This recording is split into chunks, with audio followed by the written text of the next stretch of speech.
أعوذ بالله من الشيطان الرجيم. بسم الله الرحمن الرحيم. ألف لام را تلك آيات الكتاب المبين إنا أنزلناه قرآنا عربيا لعلكم تعقلون نحن نقص عليك أحسن القصص بما أوحينا إليك هذا القرآن وإن كنت من قبله لمن الغافلين إذ قال يوسف لأبيه يا أبت إني رأيت 11 كوكبا والشمس والقمر رأيتهم لي ساجدين قال يا بني لا تقصص رؤياك على إخوتك فيكيدوا لك كيدا إن الشيطان للإنسان عدو مبين وكذلك يجتبيك ربك ويعلمك من تأويل الأحاديث ويتم نعمته عليك وعلى آل يعقوب كما أتمها على أبويك من قبل إبراهيم وإسحاق إن ربك عليم حكيم لقد كان في يوسف وإخوته آيات للسائلين إن الحمد لله نحمده ونستعينه ونستغفره ونعوذ بالله من شرور أنفسنا ومن سيئات أعمالنا من يهده الله فلا مضل له ومن يضلل فلا هادي له وأشهد أن لا إله إلا الله وحده لا شريك له وأشهد أن محمدا عبده ورسوله أما بعد يا أيها الذين آمنوا اتقوا الله حق تقاته ولا تموتن إلا وأنتم مسلمون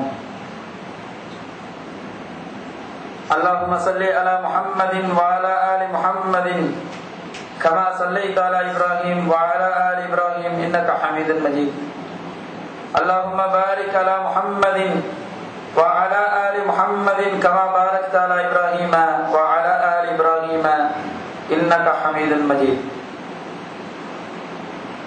அன்பார்ந்த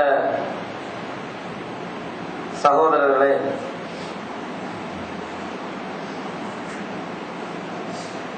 அல்லாஹ்வுடைய ஒரு மாபெரும் கிருபையினால் கல்வி மற்றும் இஸ்லாமிய கருத்தரங்கம் இங்கே நடைபெற்றுக் கொண்டிருக்கின்றது. இந்த கல்வி மற்றும் கேள்வி பதில் உடைய நிகழ்ச்சியின் காரணம், சமீப காலமாக நமது தமிழகத்திலே, தமிழ் பேசக்கூடிய நாடுகளிலே ஒரு பெரிய பாரிய சர்ச்சையை ஏற்படுத்தி கொண்டிருக்கக்கூடிய ஒரு விஷயம்தான் சூனியம் சம்பந்தமான செய்தி. அதை தொடர்ந்து வரக்கூடிய அல் குர்ஆனிற்கு முரண்படக்கூடிய ஹதீஸ்கள் என்று பேசப்படக்கூடிய ஒரு செய்தி. இந்த இரண்டு செய்திகள் தான் தமிழ் பேசக்கூடிய மக்களிடத்திலே இன்று ஒரு பெரிய பிரச்சனைகளையும் பெரிய சர்ச்சைகளையும் ஏற்படுத்திக் கொண்டிருக்கிறது. ஆகையினால் இந்த விஷயத்திலே, சூனியம் சம்பந்தமான இந்த விஷயத்திலே, அல் குர்ஆனுக்கு ஹதீஸ்கள் முரண்படுமா என்ற இந்த விஷயத்திலே சகோதரர்களுக்கு மத்தியிலே ஏற்பட்டிருக்கக்கூடிய இந்த சந்தேகங்களையும் சர்ச்சைகளையும் நீக்க வேண்டும் என்பதற்காகத்தான் இந்த ஒரு நிகழ்ச்சி ஏற்பாடு செய்யப்பட்டிருக்கிறது. இந்த நிகழ்ச்சியின் மூலம் நாம் ஒரு குறிப்பிட்ட தனி மனிதரை பேசுவதோ இகழ்வதோ நம்முடைய நோக்கம் அல்ல, அல்லது ஒரு குறிப்பிட்ட தனி இயக்கத்தை பற்றி பேசுவது நம்முடைய நோக்கம் அல்ல. முழுக்க முழுக்க சூனியம் ஒன்று இருக்கிறதா இல்லையா, குர்ஆன் சுன்னா இது என்ன தீர்வை சொல்லுகிறது என்பதை அறிய மட்டும்தான், அதை பற்றி பேசுவதற்கு மட்டும்தான் இந்த நிகழ்ச்சி ஏற்பாடு செய்யப்பட்டிருக்கிறது. அதை தொடர்ந்து ஹதீசுகள், ஆதாரபூர்வமான ஹதீசுகள் குர்ஆனுக்கு முரண்படுமா என்பதை பற்றி பேசுவதற்கு தான் இந்த நிகழ்ச்சி ஏற்பாடு செய்யப்படுகிறது என்பதை நாம் மனதிலே ஆழமாக பதிவைக்க வேண்டும். அடுத்ததாக சகோதரர் அப்பாஸ் அவர்கள் இந்த இரண்டு தலைப்புகளை பற்றி அவர் உங்களிடத்தில் சில செய்திகளை சொல்லிவிட்டு கேள்வி பதில்களுக்கு முக்கியத்துவம் அளிப்பார். பயானாக பேசுவதை விட நமக்கு ஏற்பட்டிருக்கக்கூடிய சந்தேகங்கள் தான் அதிகம். அதனால் இதற்கு கூடுதலான நேரங்கள் ஒதுக்கப்பட்டிருக்கிறது. கேள்வி பதில் என்பது நாம் ஒன்றை தெரிந்து கொள்ள வேண்டும். வந்திருக்கக்கூடிய சகோதரர்கள் மார்க்க அறிவை பெற்றிருக்கக்கூடிய சகோதரர்கள். பயான்கள் மூலமாக நாம் மார்க்கத்தை தெரிந்து வைத்திருக்கின்றோம். புத்தகங்களை படித்து நாம் மார்க்க அறிவை நாம் பெற்றிருக்கின்றோம். ஆனாலும் கிதாபுகளை நேரடியாக பார்த்து, ஹதீசுகளை நேரடியாக பார்த்து, அதனுடைய அறிவிப்பாளர்கள் தொடர்களை எல்லாம் பார்த்து, உசூலுல் ஹதீஸ், ஹதீஸுடைய அடிப்படை விதிகள் அதையெல்லாம் பார்த்து, நேரடியாக பார்த்து ஆராய்ந்து வந்திருக்கக்கூடிய சகோதரர்கள் அல்ல. பயான்களை கேட்டிருக்கிறோம், புத்தகங்களை படித்திருக்கின்றோம். ஆனால் இங்க வந்திருக்கக்கூடிய சகோதரர் அப்பாசரி அவர்கள் மௌலவி பட்டம் வாங்கி நம்முடைய கடையனூரிலே இருந்த இஸ்லாமிய கல்லூரி, உங்களுக்கு எல்லாம் தெரியும், இஸ்லாமிய கல்லூரியில நம்முடன் 6 வருடம் பணியாற்றினார். அதற்கு பிறகு மேலப்பாளையத்திலே சென்று அங்கேயும் சில வருடங்கள் பணியாற்றினார். இதற்கு இடையில் நிறைய புத்தகங்களை எழுதியிருக்கிறார். அப்பாசரிய நம்ம உங்களுக்கு அறிமுகப்படுத்த வேண்டிய அவசியம் இல்லை, நிறைய புத்தகங்களை எழுதியிருக்கிறார். அது மட்டுமில்லாமல் குறிப்பாக குர்ஆனுக்கு ஹதீஸ்கள் முரண்படும், ஆதாரபூர்வமான ஹதீஸ்களும் முரண்படும் என்ற புத்தகத்தை தொகுத்தவரும் இவர்தான். அது மட்டுமில்லாமல் அதை தொடர்ந்து வந்திருந்த நிறைய விமர்சனங்களுக்கு பதில் சொல்லியவரும் இவர்தான். இலங்கை உலமாக்கள் இஸ்மாயில் சலபி, அன்சார் தப்லீகி போன்ற உலமாக்கள் இதற்கு மறுப்பு தெரிவிக்கும் போதெல்லாம், ஆட்சேபனை செய்யும் போதெல்லாம் இவர்தான் இலங்கையிலே போய் பதில் சொல்லி இருக்கிறார். நேரடியா வீடியோக்கள் மூலமாக பதில் சொல்லி இருக்கிறார். பல நாடுகளுக்கும் போய் இதை தெளிவுபடுத்தி இருக்கிறார். ஆனால் அவர் இந்த அளவுக்கு ஹதீஸ் எல்லா துறைகளுமே நல்ல நல்ல முறையில் இதை ஆராய்ந்து தெரிந்து வைத்திருக்கக்கூடியவர். இவரிடத்திலே நாம் கேள்வி கேட்கும் பொழுது நம்முடைய சந்தேகங்களை போக்கும் வண்ணமாக கேட்க வேண்டும், கேட்டு தெளிவுபெற வேண்டும் என்ற நோக்கத்திலே நாம் இது செய்ய வேண்டும், கேட்க வேண்டும். அதனால் கேள்வி கேட்கும் பொழுது நாகரிகமான வார்த்தைகளை நாம் பயன்படுத்த வேண்டும். மார்க்கத்தை தெரிய வந்திருக்கிறோம். நாம் சண்டை போடுவதற்காகவோ சர்ச்சைகள் செய்வதற்காகவோ இல்லை. நமக்கு மாற்று கருத்துக்கள் இருக்கலாம். நபி தோழர்களுக்கு மத்தியில் கூட மார்க்க விஷயங்களிலே மாற்று கருத்துக்கள் இருந்தன. ஆனால் ஒருவர் மற்றொருவரை விமர்சிக்கவில்லை, கீழ்த்தரமாக எண்ணவில்லை, சந்தேக கண்ணோடு பார்க்கவில்லை, அவரை பற்றி இழிவுபடுத்தப்படவில்லை. சகோதரர்களுக்கு மத்தியிலே, நபி தோழர்களுக்கு மத்தியிலே சகோதரத்துவ முறை கடைசி வரை அது நீடித்துக் கொண்டே இருந்தது. ஆனால் அவர்களுக்கு மத்தியிலே மார்க்க விஷயங்களிலே முரண்பாடுகள் இருந்தன. அந்த முரண்பாடுகளை அழகான முறையில் களையவும் செய்தார்கள். களையாமல் அந்த முரண்பாடுகள் அப்படியே அவர்களிடத்தில் இருக்கவும் செய்தன. அதே போன்ற அவர்கள் நமக்கு ஒரு முன்மாதிரி. அந்த அடிப்படையிலே நமக்கும் இவருக்கும் பல கருத்து முரண்பாடுகள் இருக்கலாம், பல விஷயங்களில் இருக்கலாம். ஆகையினால் அழகான முறையிலே சந்தேகங்களை நாம் என்ன செய்ய வேண்டும், கேட்க வேண்டும். ஒரு சகோதரருக்கு, எல்லா சகோதரருக்கும் வாய்ப்பு கொடுக்கணுமா இல்லையா? நிறைய சகோதரர்கள் பல இருக்கிறாங்க, கேள்விகளை கேட்க இருக்கிறாங்க. அதனால எல்லா சகோதரர்களுக்கும் வாய்ப்பு அளிக்க வேண்டும் என்பதற்காக ஒரு சகோதரருக்கு ஒரு கேள்வியும் ஒரு குறுக்கு விசாரணை, அதுல ஏதாவது ஒரு ஆட்சேபனை இருந்தால் ஒரு ஆட்சேபனையும் என்ன செய்யலாம், தெரிவித்துக் கொள்ளலாம். மீண்டும் அதுல நேரம் கிடைக்குமே ஆனால் மீண்டும் அதே ஒரு சுற்றிலும் நம்ம என்ன செஞ்சுக்கலாம், அதே கேள்விகளை நம்ம பயன்படுத்திக்கிறோம்னா இன்ஷா அல்லாஹ் அந்த அடிப்படையில இந்த நிகழ்ச்சி இப்பொழுது ஆரம்பமாக இருக்கிறது. சகோதரர் அப்பாஸ் அலி அவர்கள் நம்ம இடத்திலே உரையாற்றுவார்கள்.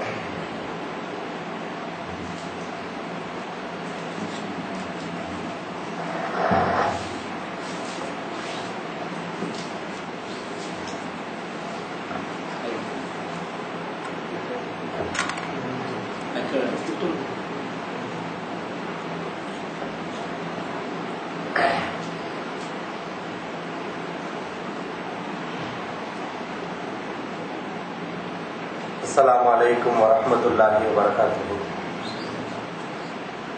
إن الحمد لله نحمده ونستعينه ونستغفره ونعوذ بالله من شرور أنفسنا ومن سيئات أعمالنا. من يهده الله فلا مضل له ومن يضلل فلا هادي له. وأشهد أن لا إله إلا الله وحده لا شريك له وأشهد أن محمدا عبده ورسوله. أما بعد. يا أيها الناس اتقوا ربكم الذي خلقكم من نفس واحدة وخلق منها زوجها وبث منهما رجالا كثيرا ونساء واتقوا الله الذي تساءلون به والأرحام إن الله كان عليكم رقيبا.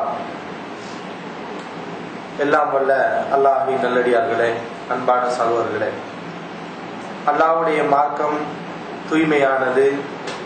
அந்த மார்க்கத்தில் அல்லாஹ்வும் அல்லாஹ்வுடைய தூதரும் நமக்கு என்ன சொன்னார்கள், எப்படி நம்முடைய நம்பிக்கையை அமைத்துக் கொள்ள வேண்டும் என்பதை அறிந்து கொள்ள வேண்டும் என்ற நல்ல எண்ணத்தில் நம்முடைய நேரங்களை ஒதுக்கி வைத்துவிட்டு இந்த இடத்திலே நாம் ஒன்று சேர்ந்திருக்கிறோம். இந்த நிகழ்ச்சியில் சூனியம் தொடர்பாக, ஆதாரபூர்வமான ஹதீஸ்களை மறுப்பது தொடர்பாக உங்களுக்கு இருக்கக்கூடிய சந்தேகங்களை நீங்கள் கேட்கலாம். அதற்காகத்தான் இந்த நிகழ்ச்சி ஏற்பாடு செய்யப்பட்டிருக்கிறது. இந்த கேள்வி பதில் நிகழ்ச்சிக்கு செல்வதற்கு முன்னால் நான் சில விஷயங்களை உங்களுக்கு சொல்லிக்கொள்ள ஆசைப்படுகிறேன். நான் இதற்கு முன்னால் தமிழ்நாடு தௌஹீத் ஜமாத்தில் முக்கிய பேச்சாளராக இருந்தேன். அப்படி இருக்கக்கூடிய நேரத்தில் இன்றைக்கு நான் எதை தவறு என்று சொல்கிறேனோ அதுதான் சரி என்று அன்றைய நேரத்தில் நாம் சொன்னோம், எழுதினோம், பேசினோம். அதெல்லாம் உங்களுக்கு தெரியும். ஹதீஸ்கள் குர்ஆனுக்கு முரண்படும், குர்ஆனுக்கு சஹீஹான ஹதீஸ்கள் முரண்படும், அதை நாம் ஏற்றுக்கொள்ளக்கூடாது என்று நாம் ஒரு புத்தகத்தையே எழுதினோம். சூனியம் விஷயத்திலே சூனியத்துக்கு எந்த பாதிப்பும் இல்லை, அது தொடர்பாக வரக்கூடிய ஹதீஸ்களும் மறுக்கப்பட வேண்டியது என்ற நிலைப்பாட்டில் ஆரம்பத்தில் நம்ம இருந்தோம். ஒரு நேரத்தில் இன்னும் ஆழமாக நாம் ஆய்வு செய்யக்கூடிய நேரத்தில் அல்லாஹ் ரப்புல் ஆலமீன் எதுவெல்லாம் தவறு என்று நாம் நினைத்துக் கொண்டிருந்தோமோ, குர்ஆனுக்கு முரண் என்று நாம் நினைத்துக் கொண்டிருந்தோமோ, அந்த ஹதீஸ்கள் குர்ஆனுக்கு முரண்படாமல் நமக்கு புரியக்கூடிய ஒரு சிந்தனையை அல்லாஹ் ஏற்படுத்துகிறார். பிறகு நமக்கு தவறு என்று தெரியக்கூடிய நேரத்தில் அந்த தவறுகளை உரியவர்களிடத்தில் முறைப்படி நாம் தெரிவிக்கிறோம். நிறைய பிரச்சனைகள் ஏற்படுகிறது. ஒரு வருட காலங்கள் மெயிலேயே எனக்கும் சகோதரர் பிஜே அவர்களுக்கும் இது சம்பந்தமாக கருத்து பரிமாற்றங்களும் நடக்கிறது. அவர் ஒரு கருத்தை சொல்லுகிறார், நான் அதை கண்டிக்கிறேன். மறுபடியும் அவர் எனக்கு மறுப்பு சொல்லுகிறார், அவருக்கு நான் மறுபடியும் மறுப்பு சொல்ல, இப்படியே ஒரு வருட காலம் கடக்கிறது. கடைசியில மெயிலையும் கருத்து சொல்ல முடியாது என்ற ஒரு நிலை வரும்போது நம்ம ஜமாத்தை விட்டு வெளியே வந்து விஷயத்தை சொல்லுவோம் என்று முடிவெடுத்துத்தான் இந்த விஷயங்களை உங்களிடத்துல நான் சொல்ல வந்திருக்கிறேன். ஏன் இதை நான் சொல்லி காட்டுகிறேன் என்றால், நீங்க தானே இதுக்கு முன்னாடி பேசுனீங்க, இப்ப நீங்களே மாத்தி பேசலாமா என்ற ஒரு கேள்வி பரவலா மக்களிடத்துல வரும். எந்த ஒரு மனிதன் அறிவுல குறைவுள்ளவன் தான், எல்லாத்தையும் மனிதன் அறிந்தவன் அல்ல. ஒரு நேரத்தில் நமக்கு சரி என்று பட்டது, பிறகு தவறு என்று தெரிந்தால் தவறு என்று தெரிவதைத்தான் நாம சொல்லணும். முன்பின் தெரிந்தால் சரி முன்னாடி நமக்கு தெரிஞ்சிச்சு, இப்ப எப்படி மாத்துறது என்ற ஒரு சிந்தனை மூமினுக்கு வரக்கூடாது. இது நான் சொன்ன விஷயம் அல்ல, உலகத்துல எல்லா ஆய்வாளர்களும் ஒத்துக்கொண்ட விஷயம். யாரெல்லாம் ஆய்வு செய்கிறார்களோ எல்லோருக்கும் ஏற்படக்கூடிய பிரச்சனை தான் இந்த பிரச்சனை. ஏன் சகோதரர் பிஜேவை எடுத்துக்கொள்ளுங்கள். அவர் எத்தனை கருத்துக்களை மாற்றி இருக்கிறார்? 1-2 கருத்தையா மாத்திருக்காரு? மாத்திக்கிட்டே இருக்கிறார். இன்னும் குர்ஆனுடைய தர்ஜுமாக்கள்ல அவருடைய மொழிபெயர்ப்புகளை நாளுக்கு நாள் மாத்திக் கொண்டுதான் இருக்கிறார். அவரும் ஆரம்பத்துல ஒரு புத்தகம் போட்டார், சூனியத்துக்கு பாதிப்பு இருக்கிறது என்று புத்தகம் போட்டார். பின்னாடி அவர் புத்தகம் போடுகிறார், சூனியத்துக்கு பாதிப்பு இல்லை என்று. அப்ப இந்த கேள்வி அவர்கிட்ட போய் யாராவது கேட்டாங்களா? நீங்க தானே அன்னைக்கு அப்படி எழுதுனீங்க, இப்படியே மாத்தி எழுதுறீங்க? தௌஹீத் ஜமாத் மக்கள் கேட்க மாட்டாங்க. ஏன்னா அவங்க ஒரு அடிப்படையை புரிஞ்சு வச்சிருக்காங்க. மாத்துறது பிரச்சனை இல்ல, அப்படி மாத்துறதுக்கு ஆதாரம் இருக்கிறதா? ஆதாரம் இருந்து ஒரு கருத்தை மாற்றி சொன்னால் தவறே கிடையாது. இதுதான் அடிப்படை. இப்ப என்ன பிரச்சனை? ஆரம்பத்துல நான் ஹதீஸ மறுத்தேன், இப்ப ஹதீஸின் பக்கம் வந்திருக்கிறேன். அப்ப இத குறை சொல்லலாமா? குறை சொல்றதா எதை சொல்லணும்? ஹதீஸ மறுத்தாரு அதை குறை சொல்லலாம். முதல்ல நம்ம ஹதீஸை மறுத்தோம், ஆதாரங்களை மறுத்தோம், குர்ஆனுக்கு முரண் என்று சொல்லி அறிஞர்கள் இதுநாள் வரை ஏற்றுக்கொண்ட சஹீஹான செய்திகளை மறுத்து வந்தோம். அப்ப தப்புன்னு தெரியல, அதான் சரின்னு நினைச்சோம். ஆனா இன்றைக்கு அதெல்லாம் வழிகேடு, அதுவெல்லாம் ஹதீஸுடைய அடிப்படையை தகர்க்கக்கூடிய மாபாதக செயல் என்பதை நாம் உணர்ந்தவுடன் அதிலிருந்து வெளியே வர்றோம், சுன்னாவின் பக்கம் நிற்கிறோம். ஹதீஸ் எதை சொல்லுகிறதோ அதை ஏற்க வேண்டும் என்ற ஒரு முடிவுக்கு வருகிறோம். இதுதான் இங்கே உள்ள விஷயம். அடுத்து இந்த சூனியத்தை பற்றி நம்ம ஏன் இங்க பேசணும்? யோசிச்சு பாருங்க. இது நாள் வரைக்கும் நம்முடைய தமிழ்நாட்டுல இந்த குழப்பங்கள் இல்ல, பல வருடங்களாக இல்லாமல் இருந்தது. திடீரென இந்த குழப்பம் வருகிறது. என்ன குழப்பம்? புகாரியில இருந்தாலும் ஹதீஸை மறுக்க வேண்டும். அறிவிப்பாளர் எல்லோரும் நம்பகமானவர்களே, நாணயமானவர்களே, அதுல ஒரு குறையும் இல்லையே, எல்லாம் சரியா தான் இருக்குது, சரியா இருந்தாலும் மறுக்கணும், ஏன்னா அது குர்ஆனுக்கு முரண்படுகிறது என்ற ஒரு சிந்தனை சமீப காலத்துலதான் ஏற்படுது. அது மாதிரி சூனியத்துக்கு எந்த தாக்கமும் இல்ல, பாதிப்பும் இல்ல. அப்ப குர்ஆன் அந்த மாதிரி வருது, அதுக்கு ஏதாவது வியாக்கியானம் கொடுக்கணும். ஹதீஸ் நேரடியா சொல்லுது சூனியத்துல பாதிப்பு இருக்குதுன்னு சொல்லி, சூனியத்துல பாதிப்பு ஏற்படும் சொல்லி, அந்த ஹதீஸ்கள்லாம் சரியா இருந்தாலும் அறிவிப்பாளர் தொடர் கோளாறு இல்லாம இருந்தாலும் அது அந்த வசனத்துக்கு முரண், இது இந்த வசனத்துக்கு முரண், இதை ஏற்றுக்கொண்டால் அப்படி வரும், இதை ஏற்றுக்கொண்டால் இப்படி நிலை வரும் என்றெல்லாம் தர்க்கம் பேசி, குதர்க்கம் பேசி, லாஜிக் பேசி ஹதீஸ்களை மறுக்கக்கூடிய ஒரு நிலை வந்திருக்கிறது. சூனியத்தை பொறுத்தவரை முஸ்லிம்களுடைய அடிப்படையான கொள்கை அல்லாஹ்வை நம்புறது, தூதரை நம்புறது, தொழுகிறது, இபாதத் செய்யறது, இதுதான் அவங்க படைக்கப்பட்டதுடைய நோக்கம். சூனியத்தை பொறுத்தவரை ஏன் நம்ம இங்க பேசுறோம்? ஒவ்வொரு ஊரா போய் சூனியத்தை பேச வேண்டிய நிர்பந்தம் இன்னைக்கு வந்து விட்டது. இந்த ஹதீஸ்கள் குறித்து பேச வேண்டிய நிலை இன்றைக்கு வந்து விட்டது. இந்த நிலையை ஏற்படுத்தியது யார்? சூனியத்தை பற்றி மக்களிடத்தில் பேச வேண்டிய ஒரு கட்டாயத்தை, நிர்பந்தத்தை உலமாக்களுக்கு, அறிஞர்களுக்கு ஏற்படுத்தியது யார்? PADJ தான், சகோதரர் PJ அவர்கள் தான். ஏன் இந்த நிலையை ஏற்படுத்தினாங்க? ஹதீஸ், தெளிவான ஹதீஸ் வருது சூனியத்துக்கு பாதிப்பு இருக்கிறது என்று. அப்ப அவங்க என்ன செய்யறாங்க? அந்த ஹதீஸை மறுக்கிறாங்க. சரி, மறுத்துட்டு போறாங்க. இந்த ஹதீஸை நம்புகிறார்களே, சஹீஹான இந்த ஹதீஸை இமாம் புகாரில இருந்து, இமாம் முஸ்லிம்ல இருந்து, இப்னு தைமியாவில இருந்து, இஸ்லாமிய வரலாற்றுல இஸ்லாத்துக்காக அரும்பாடுபட்ட குர்ஆன் ஹதீஸை சொன்ன அவ்வளவு அறிஞர்களும் அந்த ஹதீஸை நம்பி இருக்கிறார்கள். ஒட்டுமொத்த இஸ்லாமிய சமுதாயம் நம்பிக்கொண்டிருக்கிறது. இந்த நேரத்துல இந்த ஹதீஸை நீ நம்பினால் நீ முஷ்ரிக். எத? ஆதாரபூர்வமான ஹதீஸை நம்பினால் நீ முஷ்ரிக், நீ இணை வைத்தவன் ஆகி விடுவாய். உனக்கு பின்னால் தொழுவ கூடாது, நீ மௌத்தா போயிட்டானா உனக்காக துவா செய்ய முடியாது. அவன் தௌஹீத் அல்லாஹ் மட்டும் வணங்குவான், சூனியக்காரன் போக மாட்டான், சூனியக்காரன் சொன்னதை உண்மை நம்ப மாட்டான், அவங்க சான் தொழுதுகிட்டு வணக்கங்களை செய்து கொண்டு செல்வான், தௌஹீதுல கரெக்டா இருப்பான், குர்ஆன் சுன்னா என்ற பேஸ்ல நிற்பான். இவங்களுக்கு ஒரு ஹதீஸ் தப்புன்னு பட்டுருச்சா உலகத்துக்கு அது தப்புன்னு படணும். இவங்க ஒரு ஹதீஸை நிராகரிக்கிறாங்களா, அது சையான ஹதீஸா இருந்தாலும் உலகமே நிராகரிக்கணும். உலகத்தில் உள்ள யார் நிராகரிக்கலையே, நான் நிராகரிக்க மாட்டேன், சரியான செய்திதான், எனக்கு குர்ஆனுக்கும் முரண் இல்லைன்னு தான் படுது என்று யாராவது முடிவெடுத்து விட்டால் நீ முஷ்ரிக், நீ காஃபிர், நீ இஸ்லாத்தை விட்டு வெளியேறி விட்டாய் என்ற அளவுக்கு இன்றைக்கு ஃபத்வா கொடுத்து கொண்டிருக்கிறார்கள். அப்ப இந்த பிரச்சனையை எப்படி ஆக்கிட்டாங்க? இவங்க தௌஹீத் ஜமாத் சூனிய விஷயத்தை ஒரு கருத்து சொல்லுது, அதை ஏற்றுக்கொண்டா நீ முஸ்லிம். தௌஹீத் ஜமாத்துடைய கருத்தை நீ ஏத்துக்கலையா, அப்ப நீ முஸ்லிம். ஹதீஸ்ல உள்ளதை நம்புற, அது சரியான ஹதீஸ் தானே, எல்லா அறிஞர்களும் பாதுகாத்து கொடுத்திருக்காங்களே, அதுல எந்த கோளாறும் இல்லை என்று எனக்கு தெரிகிறது, குர்ஆனுக்கு முரண் இல்லை என்று எனக்கு புரிகிறது. ஆனாலும் நீ முஷ்ரிக், ஏன்னா நாங்க சொன்ன விளக்கத்தை நீ ஏத்துக்கல, அதனால நீ இணை வைப்பாளன் என்று மூமின்களை பார்த்து, அல்லாஹ்வுக்கு இணை வைக்காத நபர்களை பார்த்து, முஸ்லிம்களை பார்த்து முஷ்ரிக் பட்டம் தரக்கூடிய அளவுக்கு இந்த பிரச்சனை இவர்கள் கொண்டு சென்று விட்டார்கள். அப்ப நம்முடைய கடமை என்ன?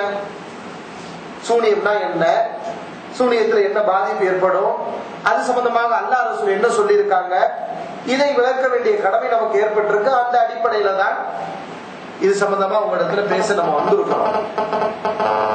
இதுல நான் சுருக்கமா சொல்லக்கூடிய விஷயம், முதல்ல ஒவ்வொரு மனிதனுக்கும் ஒரு அடிப்படையான விஷயத்தை புரியணும், ஒவ்வொரு மூமினும் புரியணும். என்ன தெரியுமா? அல்லாஹ் ரசூல் சொன்னா நம்ம நம்பணும். அல்லாஹ்வும் அல்லாஹ்வுடைய ரசூலும் ஒரு கருத்தை சொன்னாங்கன்னா அதை நம்பணும். அதுக்கு பேரு தான் ஈமான். அல்லாஹ் சொன்னதை நம்மளா ஒண்ணு நினைச்சுக்கிட்டு அதுக்கு தகுந்த மாதிரி வளைக்கிறது, நம்மளா மனசுல ஒண்ணு நினைக்க வேண்டியது, அல்லாஹ் சொன்னது நம்ம மனசுக்கு ஒத்து வரல, நம்ம எடுத்த முடிவுக்கு ஒத்து வரலன்னு சொன்னா வசனங்களை வளைக்கிறதும் வெட்டுறதும் ஒட்டுறதும் இது வழிகேடர்களுடைய வழிமுறை. அப்ப ஹதீஸ்கள் நேரடியா நெத்தியில் அடிக்கிற மாதிரி இருக்கும். ஹதீஸ்கள் நபிமொழிகள், ஏன்னா அதுல குர்ஆன்ல ஏதாவது வியாக்கியானம் சொல்ல முடியும், ஹதீஸ்கள் வியாக்கியானம் சொல்ல முடியாது. ஒவ்வொரு பிதஅத்வாதிகளுடைய பிதஅத்துகளை அப்பட்டமாக அம்பலப்படுத்தக்கூடியது ஹதீஸ் தான், சுன்னா தான். அதனால வழிகேடர்கள் வரலாறுகள்ல பாத்தீங்கன்னா குர்ஆனை எடுத்துக்கிடுவாங்க, ஏன்னா அதுல வியாக்கியானம் சொல்ல முடியும். ஹதீஸ்களை பொறுத்தவரை அது அப்பட்டமா அவங்களுடைய தோலை உரிச்சு காட்டும் ஹதீஸ்கள், சுன்னா. அப்ப என்ன செய்வாங்க, அந்த ஹதீஸ்களை தள்ளிடுவாங்க. குர்ஆனுக்கு முரண், உண்மையில குர்ஆனுக்கு முரண் இல்ல, இவனுக்கு முரணா இருக்கும், இவன் சொல்ற சிந்தனைக்கு முரணா இருக்கும். அப்ப என்ன செய்வான், அந்த ஹதீஸ் குர்ஆனுக்கு முரண் சொல்லி ஏதாவது 4 வசனத்தை கொண்டு வந்து நிப்பாட்டி பத்தியா முரண்பாடா இருக்காங்கிற மாதிரி காட்டி அந்த ஹதீஸை மறுத்து விடுவார்கள். ஏன்னா அந்த ஹதீஸை வச்சுக்கிட்டா இவங்க கொள்கையை நிலைநாட்ட முடியாது. அந்த அடிப்படையில ஹதீஸ்களை மறுப்பார்கள். அதனால நம்ம ஒண்ணு புரியணும், அல்லாஹ்வும் அல்லாஹ்வுடைய தூதரும் என்ன சொன்னார்கள் என்று நிரூபணமாகிறதோ அதுதான் மார்க்கம். அதுக்கு மாற்றமாக யார் சொன்னாலும் சரி, எவர் சொன்னாலும் சரி, அதை தூக்கி குப்பையில எறிய வேண்டும். அதை தூக்கி எங்க எறியணும்? அல்லாஹ் ரசூலுக்கு மாற்றமா யார் சொன்னாலும் அந்த கருத்துக்களை தூக்கி குப்பையில எறிய வேண்டும். அதுக்கு இடம் தரவே முடியாது. இந்த அடிப்படையை புரியணும். இதைத்தான் நம்ம ஆரம்ப காலத்துல சொன்னோம். மதுஹபுகளின் பக்கம் மக்கள் போகக்கூடிய நேரத்துல, அந்த நேரத்துல நம்ம எல்லாம் சேர்ந்து சொன்னது என்ன? இமாம் ஷாஃபி சொன்னாரு, நான் ஒரு கருத்தை சொல்கிறேன், ரசூலுல்லாஹ் ஒன்று சொல்லி இருக்கிறார்கள், ரசூலுல்லாஹ் சொன்னதுக்கு மாற்றமாக நான் சொன்னால் என்னுடைய கருத்தை தூக்கி எறிந்து விடுங்கள் என்று ஷாஃபி சொன்னார். மதுஹபிலே ரசூலுல்லாஹ் சொன்னதுக்கு மாற்றமா இருக்கிறது, எனவே ஹதீஸின் பக்கம் வாருங்கள் என்று அழைத்தோம். இன்றைக்கு என்ன நிலைமை? ஹதீஸ்கள்லாம் தப்பு தப்பு தப்பு என்று சொல்லி, தப்பில்லாத ஹதீஸ்களை எல்லாம் அல்லாஹ்வின் தூதருடைய சொல் இல்லை என்று சொல்லி சுய விளக்கம் கொடுக்கிறாங்க. இப்ப நம்ம யாருடைய கருத்தை ஏத்துக்கிறது? ரசூலுல்லாஹ்வுடைய கருத்து இருக்கிறது, ரசூலுல்லாஹ்வுடைய கருத்துக்கு முரணா சிலர்கள் சொல்லக்கூடிய கருத்து இருக்கிறது. இப்ப நம்ம யாருடைய கருத்தை ஏத்துக்கிறது? ரசூலுல்லாஹ் சொன்னதை ஏத்துக்கிறதா, அல்லது இந்த தலைவர்கள் சொல்றதை ஏத்துக்கிறதா, அல்லது நம்முடைய வழிகாட்டிகளாக இருக்கக்கூடியவங்க இவங்களுடைய கருத்துக்களை ஏத்துக்கிறதா? ஜமாத்துடைய தலைவர் சொல்லிவிட்டார் என்று அவர் சொல்வதை ஏற்றுக்கொள்வதா? யார் சொல்வதை ஏற்றுக்கிறது? எந்த கொள்கையில தான் நம்ம மரணத்திற்கு பிறகு தப்பிக்க முடியும்?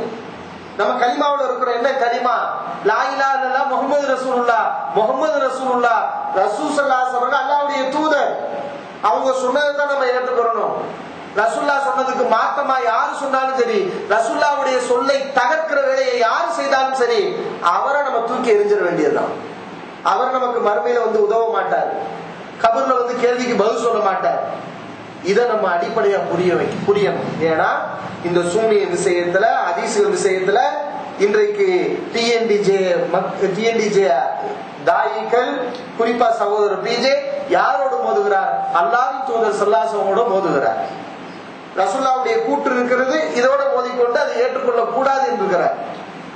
இப்ப நம்ம மூமின் யார் பக்கம் நிக்கணும்? யாருடைய சொல்லின் பக்கம் நிக்கணும்? அல்லாஹ்வின் தூதருடைய சொல்லின் பக்கம் தான் நிக்கணும்.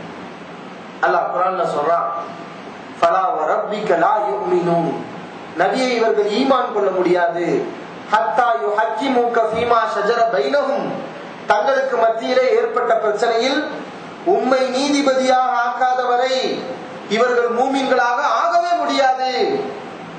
சும்மலா யஜிது ஃபி அன்ஃபுஸிஹிம் ஹரஜம் மிம்மா கலைத், நீ அளித்த தீர்ப்பில் கொஞ்சம் கூட இவர்களுக்கு நெருடலும் வரக்கூடாது.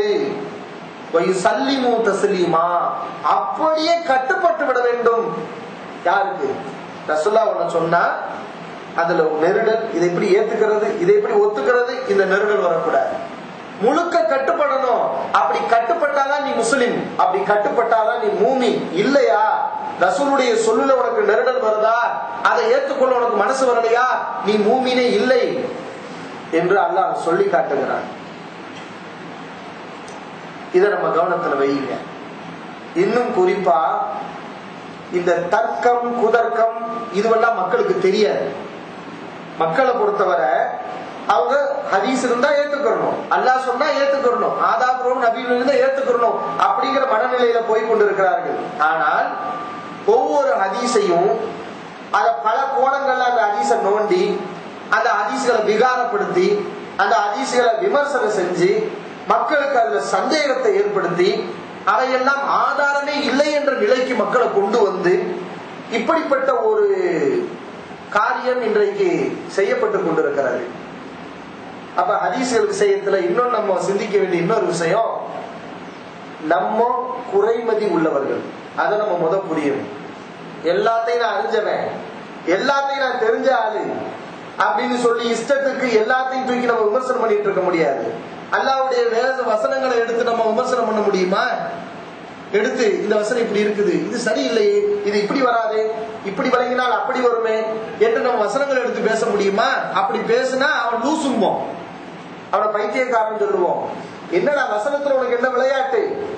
அல்லாஹ்வுடைய வார்த்தை, நீ பெரிய அறிவாளியா, நீ வசனங்களை விமர்சிக்கிற அளவுக்கு நீ வந்துட்டியா என்று நம்ம சொல்லுவோம். பாதுகாக்கப்பட்ட அல்லாஹ்வின் தூதர் ஸல்லல்லாஹு அலைஹி வஸல்லம் உடைய ஹதீஸ்கள்லயும் அதுதான் நிலை.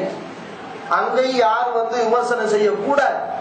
அந்த ஹதீஸ்களுக்குரிய விளக்கத்தை தான் நம்ம சொல்லணுமே தவிர நம்மளே பெரிய எல்லாத்தையும் அறிஞ்சவர்கள் மாதிரியான நடப்பது அதுவும் நல்லது கிடையாது.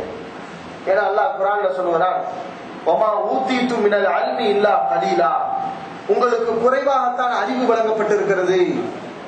உங்களுக்கு வழங்கப்பட்ட அறிவு என்ன அறிவு? குறைவாகத்தான் வழங்கப்பட்டிருக்கு. ஒரு மனுஷன் எவ்வளவுதான் பெரிய அறிவாளியா பேசிக்கிட்டானோ அவனும் குறைவான அறிவுள்ளவன் தான். மனிதன் அறிவிலியாக இருக்கிறான் என்று அல்லாஹ் சொல்லுகிறான். அல்லாஹ் சொன்ன விஷயத்தை தெரிஞ்சதுனாலதான் நம்ம அறிவாளி. அல்லாஹ்வுடைய தூதர் சொன்ன விஷயத்தை நம்ம தெரிஞ்சாதான் நம்ம அறிவாளி.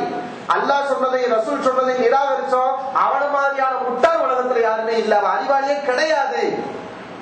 அல்லாஹ் ரசூல் சொல்றதுதான் அறிவு. அப்ப நம்ம குறைமதி உள்ள அறிவை வைத்துக் கொண்டு நபிமொழிகளை விமர்சிக்கிறதும் ஹதீஸ்களை நிராகரிக்கிறதும் அது நல்ல மக்கள் செய்யக்கூடிய வேலையே இல்லை. அது நல்லவர்கள் போகக்கூடிய வழியே இல்லை. அல்லாஹ் அடுத்து சொல்கிறான், வல்லாஹு யஅலம், அல்லாஹ் அறிந்தவன், வஅன்தும் லா தஅலமுன், உங்களுக்கு தெரியாது, நீங்க விவரம் இல்லாதவர்கள், அல்லாஹ் விவரமானவன் என்று அல்லாஹ் குர்ஆன்ல சொல்றதை நீங்க பார்க்கலாம். காஃபிர்கள் குர்ஆனை மறுத்தாங்கல்ல, அவங்க மறுத்ததுக்கு பல காரணம். அதுல ஒரு காரணம் என்ன தெரியுமா? அவன் அறிவுக்கு படலன்னு சொல்லி மறுத்தான். உண்மையிலே குர்ஆன் அறிவுபூர்வமானது. ஆனால் நமக்கு அறிவுக்கு படவில்லை என்று சொன்னால் குர்ஆனை மறுக்கலாமா?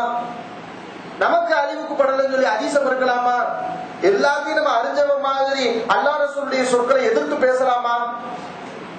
அல்லாஹ் குர்ஆன்ல சொல்றான், பல் கذبوا بما لم يحيطوا بعلمه, தங்களுடைய அறிவுக்கு படாத விஷயத்தை இவர்கள் மறுத்து விடுகிறார்கள். அல்லாஹ் குர்ஆன்ல சொல்லுகிறார். மறுப்பு எப்போது வரும்? ஒரு விஷயத்தை பற்றிய தெளிவும் அறிவும் இல்லாவிட்டால் அங்கே மறுப்பு வந்துவிடும். தங்களுடைய அறிவுக்கு படாத விஷயத்தை இவர்கள் மறுக்கிறார்கள். வலம்மா யஅதிஹிம் தஅவீலு, இதற்குரிய விளக்கமும் இவர்களுக்கு வரவில்லை. விளக்கமும் வரல, அறிவுக்கும் அவனுக்கு படல, இவன் புத்தியில கோளாறு, அவனுடைய சிந்தனையில கோளாறு, போதிய விவரம் இவனுக்கு இல்ல. ஆனா அல்லாஹ்வுடைய வார்த்தையை மறுக்கிறான். அப்ப வசனங்கள் மறுக்கப்படுகிறது, அல்லாஹ்வுடைய சொல் மறுக்கப்படுகிறது, மார்க்கம் மறுக்கப்படுகிறது. அந்த மறுப்புக்கு பின்னணியில இருப்பது அறியாமை. அந்த மறுப்புக்கு பின்னாடி என்ன இருக்குது? அறியாமை இருக்கிறது, விளக்கமின்மை இருக்கிறது என்று அல்லாஹ் ரப்பல் ஆலமீன் இந்த வசனத்திலே சொல்லி காட்டுகிறார். அப்ப இதையெல்லாம் நீங்கள் கவனத்தில் வைத்துக் கொண்டு நம்ம அந்த சூனிய விஷயத்துக்குள்ள வருவோம். சூனியத்தை பொறுத்தவரை என்ன? சுருக்கமா நம்ம சொல்றதா இருந்தா, சூனியத்தை பொறுத்தவரை அது முஸ்லிம்களுக்கு தடுக்கப்பட்ட விஷயம்.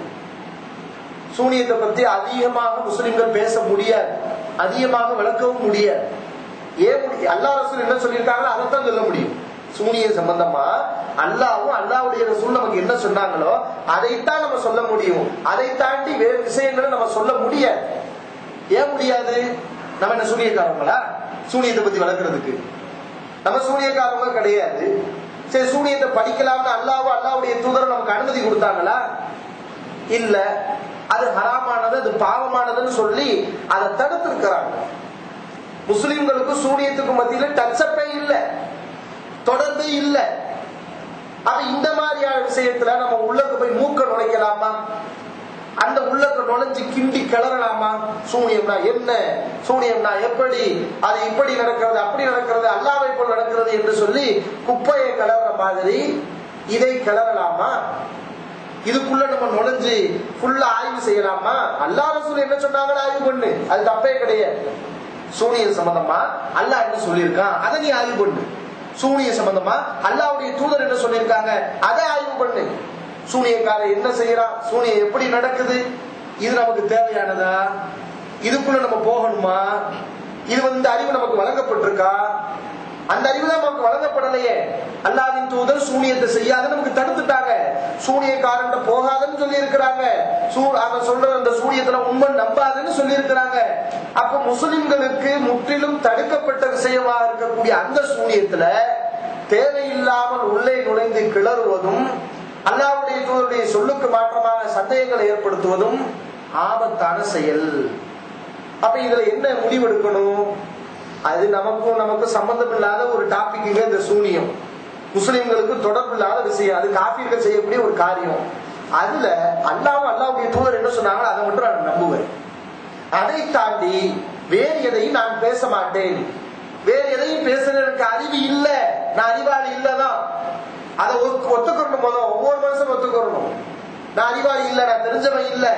அல்லாஹ் ரசூல் அனைத்தையும் தெரிந்தவர்கள், அவங்கதான் பெரிய அறிவாளி. அந்த அறிவாளி அவங்க ஒன்ன சொல்றாங்கன்னா அதை நான் நம்புவேன். என்னுடைய அறிவுக்கு படவில்லை, என்னுடைய சிந்தனைக்கு படவில்லை என்று சொல்லி நான் மறுக்க மாட்டேன். இதை நம்ம தெளிவா புரியணும். எதையுமே நான் அறிவுக்கு பட்டாதான் ஏத்துக்கிருவேன், லாஜிக்கு ஒத்து வந்தாதான் ஏத்துக்கிருவேன், கண்ணால பார்த்தாதான் ஏத்துக்கிருவேன்னா ஜின்களை நம்பலாமா? நம்ம ஜின்கள் ஒரு படைப்பு இருக்குன்னு அல்லாஹ் சொல்லியிருக்கிறான், ரசூலுல்லாஹ் சொல்லியிருக்கிறாங்க. ஜின்களை நம்ம பார்த்திருக்கிறோமா? பார்த்திருக்கோமா? இல்ல. அதனால ஜின்களை நம்ப மாட்டேன்னு சொல்லலாமா? மலக்குகள் பூமியில இருக்கிறாங்கன்னு அல்லாஹ்ங்கறான். நம்பக்கூடிய மலக்குகள் இருக்கிறாங்க, நம்ம சொல்றதெல்லாம் பதிவு பண்ணிட்டு இருக்கிறாங்கன்னு அல்லாஹ் குர்ஆன்ல சொல்லி காட்டுறான். அப்ப பூமியில மலக்குகள் இருக்காங்களா? எல்லா மனுஷன் கூட இருக்கிறாங்களா? எங்க இருக்கிறாங்க? மலக்க காட்டு, மலக்க பார்த்தாதான் ஏத்துக்கிறேன். இப்படி எல்லாத்தையும் எனக்கு கண்ணுக்கு தெரிஞ்சாதான் அறிவுக்கு பட்டாதான் ஏத்துக்கிறேன் சொன்னா மலக்குகளை மறுக்கணும், சைத்தான உலகத்துல இருக்கிறத மறுக்கணும். சொர்க்கம் நரகம் எல்லாமே மறைவான விஷயம் தானே. அதான் நல்லடியாருடைய பண்பா அல்லாஹ் கூறுகிறார், அலிஃப் லாம் மீம் ஸாலிகல் கிதாபு லா ரைப ஃபீஹி. இந்த வேதத்தில் எந்த சந்தேகம் இல்லை, ஹுதலில் முத்தகீன், இறையச்சம் உள்ளவர்களுக்கு இது வழிகாட்டி என்று சொல்லிவிட்டு அந்த இறையச்சம் உள்ளவர்கள் எப்படிப்பட்டவர்கள் தெரியுமா? அவர்கள் ஹுதலில் முத்தகீன் அல்லதீன யுமினூன பில் கைப், மறைவானவற்றை நம்புவார்கள் என்று அல்லாஹ் சொல்லி காட்டுகிறார். அப்ப நம்முடைய அறிவுக்கு படாத விஷயத்தை அல்லாஹ்வும் அல்லாஹ்வுடைய தூதரும் சொல்கிறார்களோ அது கைப், அது மறைவான விஷயம். அந்த மாதிரியான விஷயங்கள்ல நம்ம சர்ச்சை செய்யக்கூடாது. ரசூலுல்லாஹ் சொன்னதுக்கு மாற்றமான தர்க்கங்கள்ல ஈடுபடக்கூடாது. அதுல அல்லாஹ்வும் அல்லாஹ்வுடைய தூதர் என்ன சொன்னாங்களோ அதை நம்பிவிட்டு அப்படியே செல்ல வேண்டும். இதை நீங்கள் கவனத்தில் வைத்துக் கொண்டு இந்த சூனிய விஷயத்துக்கு வாங்க. சூனியத்தை பொறுத்தவரை சூனியத்தின் மூலம் பாதிப்பு இருக்குதா இல்லையா, அதான இங்க சர்ச்சை. பாதிப்பு இருக்குதா இல்லையாங்கிறதா சர்ச்சை. சூனியத்தின் மூலம் பாதிப்பு இருக்கிறது, அல்லாஹ் நாடினால் தான் அந்த பாதிப்பு ஏற்படும். அது எவ்வளவு அழகா அல்லாஹ் சொல்லி காட்டுறான். பாதிப்புனா தாறுமாறா சூனியக்கார விரும்பிய நேரத்துல விரும்பிய பாதிப்புகளை விரும்பிய ஆளுக்கு ஏற்படுத்திடலாம் என்ற ஒரு கருத்து வரக்கூடாதுங்கிறதுக்காகத்தான் அல்லாஹ் குர்ஆன்ல அழகா சொல்லி காட்டுறான். 2வது அத்தியாயம் 102வது வசனத்தை நீங்கள் எடுத்து பாருங்கள். அதுல அல்லாஹ் சொல்லி காட்டுகிறான், வத்தபஉ மா தத்லு ஷயாத்தீனு அலா முல்கி சுலைமான். சுலைமான் நபியுடைய ஆட்சி காலத்துல ஷைத்தான்கள் ஓதியதை இந்த யூதர்கள் பின்பற்றுகிறார்கள். எந்த யூதர்கள்? மதீனாவுல வாழ்ந்த யூதர்கள் சுலைமான் நபியுடைய காலத்துல ஷைத்தான்கள் ஓதியதை பின்பற்றினார்கள். அந்த ஷைத்தான்கள் என்ன ஓதினார்கள்? யுஅல்லிமூனன் நாஸ ஸஹர, மக்களுக்கு சிஹ்ரை, சூனியத்தை கற்றுக் கொடுத்தார்கள் என்று அல்லாஹ் சொல்லி காட்டுகிறார். வமா உன்ஸில அலல் மலக்கைனி பி பாபில ஹாரூத வ மாரூத். பாபிலோனில் ஹாரூத் மாரூத் என்ற இரு வானவர்களுக்கு அந்த சூனியம் அருளப்பட்டது. வமா யுஅல்லிமானி மின் அஹதின் ஹத்தா யகூலா இன்னமா நஹ்னு ஃபித்னத்துன்.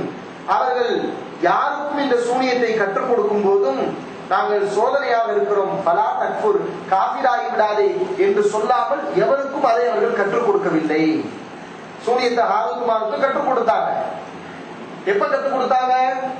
இதை கத்துக்கிறாங்கப்பா, இதை கத்துக்கிட்டா நீ காஃபிரா போயிருவ என்று சொல்லித்தான் அந்த சூனியத்தை அவர்கள் மக்களுக்கு கற்றுக் கொடுத்தார்கள் என்று அல்லாஹ் சொல்லிவிட்டு,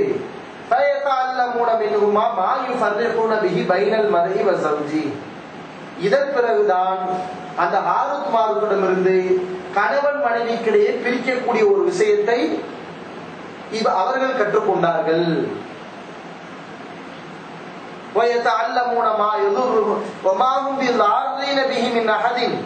இங்கதான் நீங்க கவனிக்கணும்.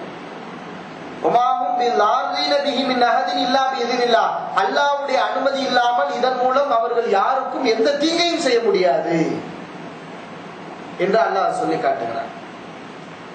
இப்படி வசனம் நீளுகிறது என்று வையுங்களே. இந்த வசனத்தை நீங்க யாருடைய விளக்கமும் வேண்டாம். இந்த பிராக்கெட்ல விளக்கம் கொடுக்கிறது, சுய விளக்கம் தஃசீர் சொல்லிக்கிட்டு வளர்றது, அது எல்லாத்தையும் தூக்கி தூர போட்டுருங்க. வெறும் வசனத்துல என்ன இருக்குங்கிறத மட்டும் படிங்க. வசனத்துல என்ன இருக்குது?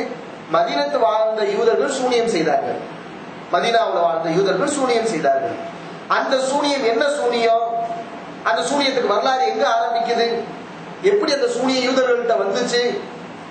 அது சுலைமான் நபி காலத்துல சில கெட்டவர்கள், ஷைத்தான்கள் அந்த சூனியத்தை செய்து கொண்டிருந்தார்கள்.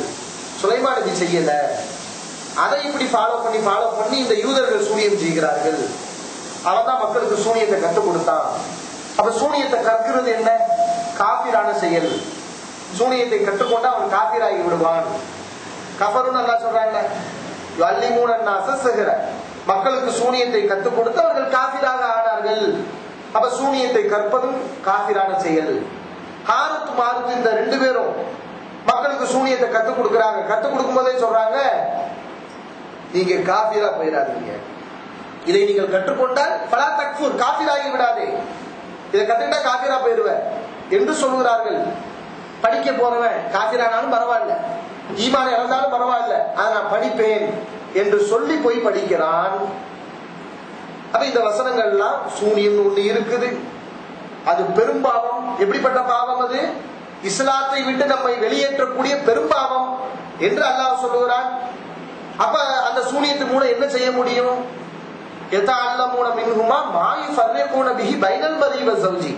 அந்த ஹாரூத் மாரூத் படிச்சுக்கிட்டாங்களே, அதன் மூலம் கணவன் மனைவிக்கிடையே பிரிக்கக்கூடிய ஒரு விஷயத்தை கற்றுக்கொண்டார்கள். அப்ப அந்த சூனியத்தின் மூலம் என்ன செய்ய முடியும்? கணவன் மனைவிக்கு மத்தியில பிரிக்க முடியும் அப்படின்னு அல்லாஹ் சொல்லி காட்டுறான். சரி, இந்த தீங்கு விரும்பிய நேரத்துல சூனியக்காரன் விரும்பிய நேரத்துல செஞ்சிட முடியுமா? அதிகாரம் அவங்க கையிலேயா இருக்குது? அதிகாரம் அல்லாஹ்வுடைய கையில இருக்குது. இதன் மூலம் யாருக்கும் எதையும் செய்ய முடியாது, அல்லாஹ்வுடைய அனுமதி இருந்தாலே தவிர. அப்ப அல்லாஹ்வுடைய அனுமதி இருக்கும் போது தீங்கு ஏற்படும். அல்லாஹ் சில பேர் என்ன செய்வாங்கன்னா, இந்த வசனத்தை ஒரு துண்டை மட்டும் பார்க்கிறது, அதன் மூலம் யாருக்கும் எந்த தீங்கும் செய்ய முடியாது என்று அல்லாஹ் சொல்கிறார். அப்படின்னா சூனியத்தால எந்த தீங்கும் இல்ல அப்படிம்பாங்க. இல்லாம இதனில்லாம் விதிவிலக்கம் வருது, அல்லாஹ்வுடைய அனுமதியுடனே தவிர. அதை சேர்த்துல பார்க்கணும். லா இலாஹ இல்லல்லாஹ்னு வருது, வெறும் லா இலாஹ இல்லல்லாஹ் மட்டும் எடுத்துக்கிட்டா சரியான அர்த்தம் வருமா? வெறும் லா இலாஹ மட்டும் எடுத்துக்கிட்டா என்ன அர்த்தம்? லா இலாஹ என்ன அர்த்தம்? கடவுளே இல்லைன்னு அர்த்தம். அப்ப இதை மட்டும் எடுத்துக்கிட்டு அர்த்தம் சொல்லலாமா? இஸ்லாத்தை சொல்லலாமா? என்ன செய்யணும்? இல்லல்ல, அந்த இஸ்திஸ்னாவையும் சேர்க்கணும், விதிவிலக்கையும் சேர்க்கணும். அல்லாஹ் தவிர. அப்பதான் தௌஹீது அர்த்தமே அங்க வருது. தௌஹீது சிந்தனை, தௌஹீது அர்த்தம் எங்க வருது? அந்த இல்லல்லா அந்த விதிவிலக்களை சேர்க்கும் போதுதான் வருகிறது. அதே மாதிரிதான் சூனியத்தால் எதுவும் செய்ய முடியாது என்பது பொது விதி. சூனியத்தால் எதுவும் செய்ய முடியாது இல்லா பிஇذنில்லா, அல்லாஹ்வுடைய அனுமதியுடனே தவிர. அப்ப அல்லாஹ் எப்போது நாடுகிறானோ, எப்போது அனுமதிக்கிறானோ, எப்போது சூனியத்தால் பாதிப்பு வர வேண்டும் என்று முடிவு செய்கிறானோ அப்பதான் சூனியத்தினால தீங்கு வருமே தவிர, சூனியக்காரன் நினைக்கும் போதெல்லாம் அவன் நினைப்பவர்களுக்கெல்லாம் நினைத்த தீங்கை எல்லாம் செய்ய முடியாது. இந்த சூனியத்தினால ஏற்படக்கூடிய தீங்கை டிசைட் செய்யக்கூடிய பவர், அதிகாரம் யாரு கையில அல்லாஹ் வச்சிருக்கிறான்? அவன் கையில வச்சிருக்கிறான் என்று தெள்ள தெளிவாக அல்லாஹ்வுடைய வசனம் சொல்லுகிறது. இப்ப இந்த வசனத்தை நீங்க மறுபடியும் யோசிச்சு பாருங்க. சூனியம்ங்கிறது பெரும்பாவம். அதை படிச்சா காஃபிரா போயிருவான். அது நம்ம இஸ்லாத்தை விட்டு வெளியேற்றிடும். அந்த சூனியத்தின் மூலம் கணவன் மனைவிடையே பிரிக்க முடியும். இந்த சூனியத்தினுடைய பாதிப்பு அல்லாஹ் நாடினால் தான் ஏற்படும், அல்லாஹ் அனுமதித்தால் தான் ஏற்படும். அந்த பவர் அல்லாஹ்வுடைய கையில இருக்கிறது, அல்லாஹ்வுடைய அதிகாரத்தில் இருக்கிறது. அதிகாரம் சூனியக்காரனுக்கு அல்ல, அதிகாரம் அல்லாஹ்வுடைய கையில இருக்கிறது. ஆனால் சில தீங்குகளுக்கு அல்லாஹ் சூனியக்காரனை காரணமாக சபபாக ஆக்குகிறார். எப்படி சில நன்மைகள் இருக்குது, நன்மைகள் இருக்கு. இப்ப நான் உங்களுக்கு உடம்பு முடியல, குர்ஆன் சூரா உங்களுக்கு நான் ஓதி பாக்குறேன், உங்களுக்கு நோய் கிடைச்சு, நோய் குணமாயிடுச்சு. இது ஷிர்கா? உங்களுக்கு உடம்பு முடியலங்க, உங்களுக்கு உடம்பு முடியல, நான் குர்ஆன் சூராவை ஓதி பாக்குறேன், ரசூலுல்லாஹ் அனுமதிச்சிருக்காங்க, ஓதி ஊதுறேன், உங்களுக்கு குணமாயிடுச்சு. இப்ப இது ஷிர்க்குன்னு சொல்ல முடியுமா? அது எப்படி?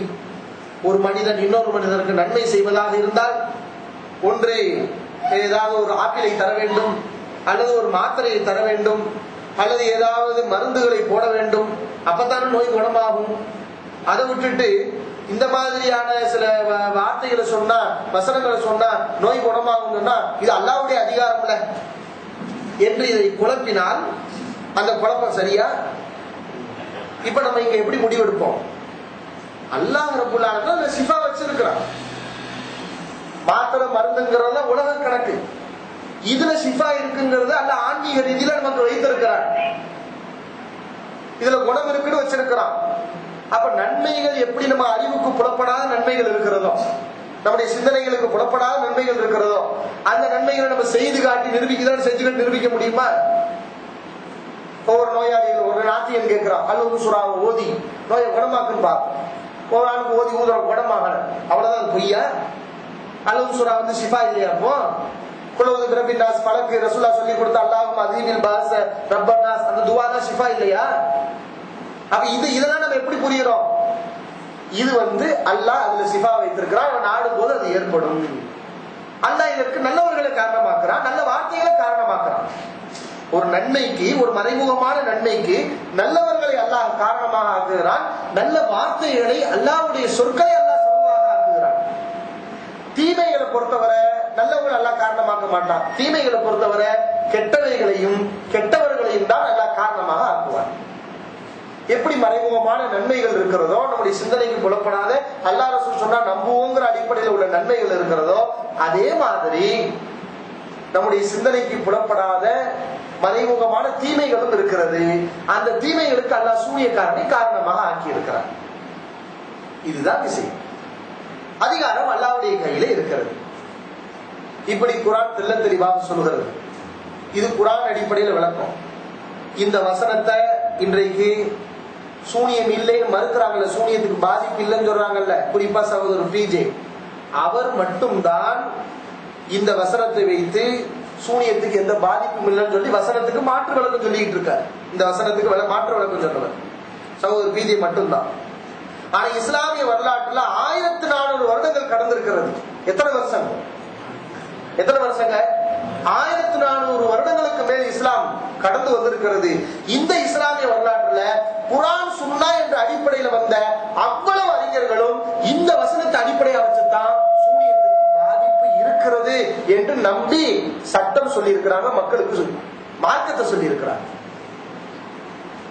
எல்லா அறிஞர்களும், இமாம் புகாரி, இமாம் ஷாஃபிஈ, எல்லா அறிஞர்களும் இந்த வசனத்தை அடிப்படையா வச்சுதான் இஸ்லாமிய இவ்வளவு காலங்கள்ல ஒட்டுமொத்த முஸ்லிம்களும் சூனியத்தில் பாதிப்பு இருக்குங்கிறது இதை வச்சுதான் நம்பினாங்க.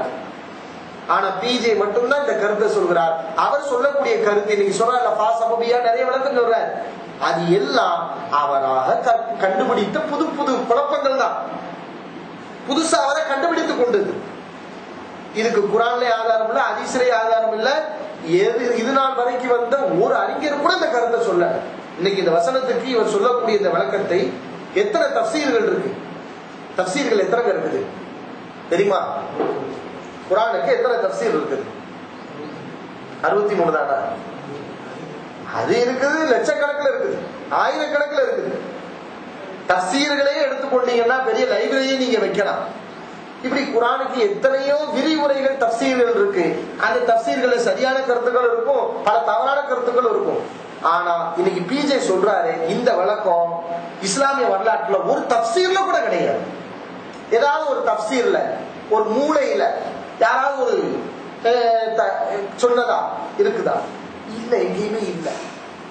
யாரு சொல்லியிருக்காங்கன்னு பார்த்தா பிஜேபி வழிகேடு ஒத்துக்கிட்டாங்களே அவங்க தான் சொல்லியிருக்காங்க. பிஜே யார வழிகேட ஒத்துக்கிட்டாரு? அவருடைய நூல்ல பாத்தீங்கன்னா முஅத்தஸிலாக்கள் வழிகேடர்கள் நல்ல வேலைக்கு பிஜே ஒத்துக்கிட்டாரு.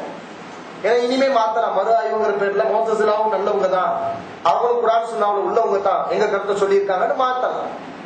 ஆனால் அந்த முஅத்தஸிலாக்கள் தான் பிஜே இந்த வசனத்துக்கு எப்படி விளக்கம் சொன்னாரோ அப்படி விளக்கம் சொன்னாங்களே தவிர குர்ஆன் சுன்னாங்கிற பேஸ்ல உள்ளவங்க யாரும் இவர் சொன்ன விளக்கத்தை சொல்லல. மாறாக சூனியத்துக்கு பாதிப்பு இருக்கிறது என்றுதான் அவர்கள் சொன்னாங்க. இதை நீங்க கவனத்தில் வைத்துக் கொள்ளுங்கள். அடுத்து அல்லாஹ்வின் தூதர் ஸல்லல்லாஹு அலைஹி அவர்களுக்கு சூனியத்தின் மூலம் பாதிப்பு ஏற்பட்டது. தெளிவான ஹதீஸ். குர்ஆன் வசனம் பொதுப்படையா இருக்கும், பல அர்த்தங்களையும் தரக்கூடியதா இருக்கும். அதனால வசனங்கள்ல என்ன செய்யலாம்? வியாக்கியானங்களை, விளக்கங்களை கொடுக்கலாம். ஆனா அல்லாஹ்வின் தூதர் ஸல்லல்லாஹு அலைஹி வஸல்லம் சொல்லுல தர முடியுமா? ரசூல் ஸல்லல்லாஹு அலைஹி வஸல்லம் ஓப்பனா உடைச்சு சொல்லிடுவாங்க. ஹதீஸ்கள் அப்படித்தான் இருக்கும். அதனாலதான் வழிகேடர்களுக்கு சுன்னா பெரிய தலைவலி. சுன்னாவை பூரா இஷ்டத்துக்கு மறுக்கிறது, இஷ்டத்துக்கு ரிஜெக்ட் பண்றது. ஏன்னா அங்க அவங்களுடைய இது வேகாது, ஹதீஸ் பிடிச்சு நிப்பாட்டு, நெத்தியில் அடிக்கிற மாதிரி இருக்கும். அப்ப என்ன பண்றாங்க? அது அல்லாஹ் தூதர் சொல்லவே இல்லை, இது சரியான ஹதீஸ் இல்லைன்னு மறுத்துட்டு போயிடுவாங்க. அல்லாஹ்வின் தூதர் ஸல்லல்லாஹு அலைஹி வஸல்லம் லபீத் பின் ஆஸம் என்ற ஒரு யூதன் சூனியம் வைத்தான். அந்த சூனியத்தால் அவர்கள் சிறிது காலம் பாதிக்கப்பட்டார்கள். உடல் பாதிப்பு தான் ஏற்பட்டது. அந்த பாதிப்பு பிறகு அவர்களுக்கு கனவில மூலம் அல்லாஹ் வானவர்களை அனுப்பி தெரிவிக்கிறார். அல்லாஹ் அவர்களுக்கு நிவாரணத்தை தருகிறார். பாதிப்பும் ஏற்படுகிறது, ரசூலுல்லாஹ்வுக்கு ஷிஃபாவும் ஏற்படுகிறது, நிவாரணமும் ஏற்படுகிறது. அவங்களுடைய எந்த அழைப்பு பணியும் அதனால தோய்வடையவில்லை. அவங்க ரூம்ல படுத்துறல, எப்பயும் போல அவங்க மக்களுக்கு தாவா செஞ்சுக்கிட்டு தான் இருந்தாங்க. ஆனா அந்த பாதிப்பு இருந்தது. அந்த பாதிப்பை அல்லாஹ் நிவர்த்தி செய்தான், பிறகு குணமாக்கினார். அல்லாஹ் இப்படிப்பட்ட ஒரு சம்பவத்தை ரசூலுல்லாஹ்வுக்கு நடத்தி காட்டுறது எதுக்கு தெரியுமா? சூனிய விஷயத்துல இப்பெல்லாம் குழப்பம் வரக்கூடாதுங்கிறது தான். அல்லாஹ் இந்த மாதிரி ஒரு ஹிக்மத் இல்லாதவனா? அல்லாஹ் எல்லாமே அல்லாஹ் ஹிக்மத்தோட தான் செய்வான். அல்லாஹ்வின் தூதர் ஸல்லல்லாஹு அலைஹி வஸல்லம் அல்லாஹ் சூனியத்தின் மூலம் பாதிப்பு ஏற்படக்கூடிய ஒரு நிலையை அல்லாஹ் ஏற்படுத்தினான் என்றால், ஏற்படுத்தி அதை குணமாக்கினான் என்றால், அல்லாஹ் சொல்லக்கூடிய வர விஷயம் இந்த சூனியம் என்று ஒன்று இருக்கிறது, அதுல பாதிப்பு இருக்கிறது. அந்த பாதிப்பை தரக்கூடிய, முடிவு செய்யக்கூடிய பவரும் அதை குணமாக்கக்கூடிய சக்தியும் என்னுடைய கையில இருக்கிறது. எனவே மூமின்கள் என் மேலதான் நீங்க நம்பிக்கை வைக்கணும், என்னைத்தான் நீங்கள் சார்ந்து இருக்க வேண்டும் என்ற ஒரு பாடத்தை அல்லாஹ் ரப்பல் ஆலமீன் இதுல நமக்கு சொல்லி தருகிறார். நான் உங்களுக்கு சுருக்கமா தான் சொல்லியிருக்கேன், விரிவா அதிகமா பேசல. சுருக்கமா இந்த நம்பிக்கைக்கு குர்ஆன்ல ஆதாரம் இருக்கு, ஹதீஸ்ல ஆதாரம் இருக்கு. ரசூல் ஸல்லல்லாஹு அலைஹி வஸல்லம் சூனியம் செய்யப்பட்டது என்ற இந்த ஹதீஸை அறிவிக்கிறவங்க யாரும் அட்ரஸ் இல்லாத ஆட்கள் கிடையாது. அறிவிக்கிறவங்க அட்ரஸ் இல்லாதவங்களா? அறிவிக்கிறவங்க யாருன்னு பாத்தீங்கன்னா அவங்கள வச்சுதான் ஒட்டுமொத்த ஹதீஸே இருக்குது. அறிவிக்கிறவங்க யார்? ஆயிஷா, உருவா, ஹிஷாம். ஆயிஷா உங்களுடைய காலா மகன் தான் உருவா, உருவாவுடைய மகன் தான் ஹிஷாம். 3 பேர் ஆயிஷா உங்களுக்கு சொந்தக்காரர். இந்த உருவா, ஹிஷாம் இவங்கதான் யாரு? ஆயிரக்கணக்கான ஹதீஸ் அறிவிச்சவங்க. இந்த உருவாவை தட்டினா, ஹிஷாமை தட்டினா அம்புட்டு ஹதீஸையும் தட்ட வேண்டியதுதான். புகாரில மட்டும் ஹிஷாமுடைய ஹதீஸ் ஆயிரக்கணக்கில் இருக்கு, உருவாவுடைய ஹதீஸ் ஆயிரக்கணக்கில் இருக்குது. ஒட்டுமொத்த நூல்ல பாத்தீங்கன்னா ஆயிரக்கணக்கான ஹதீஸை அறிவித்த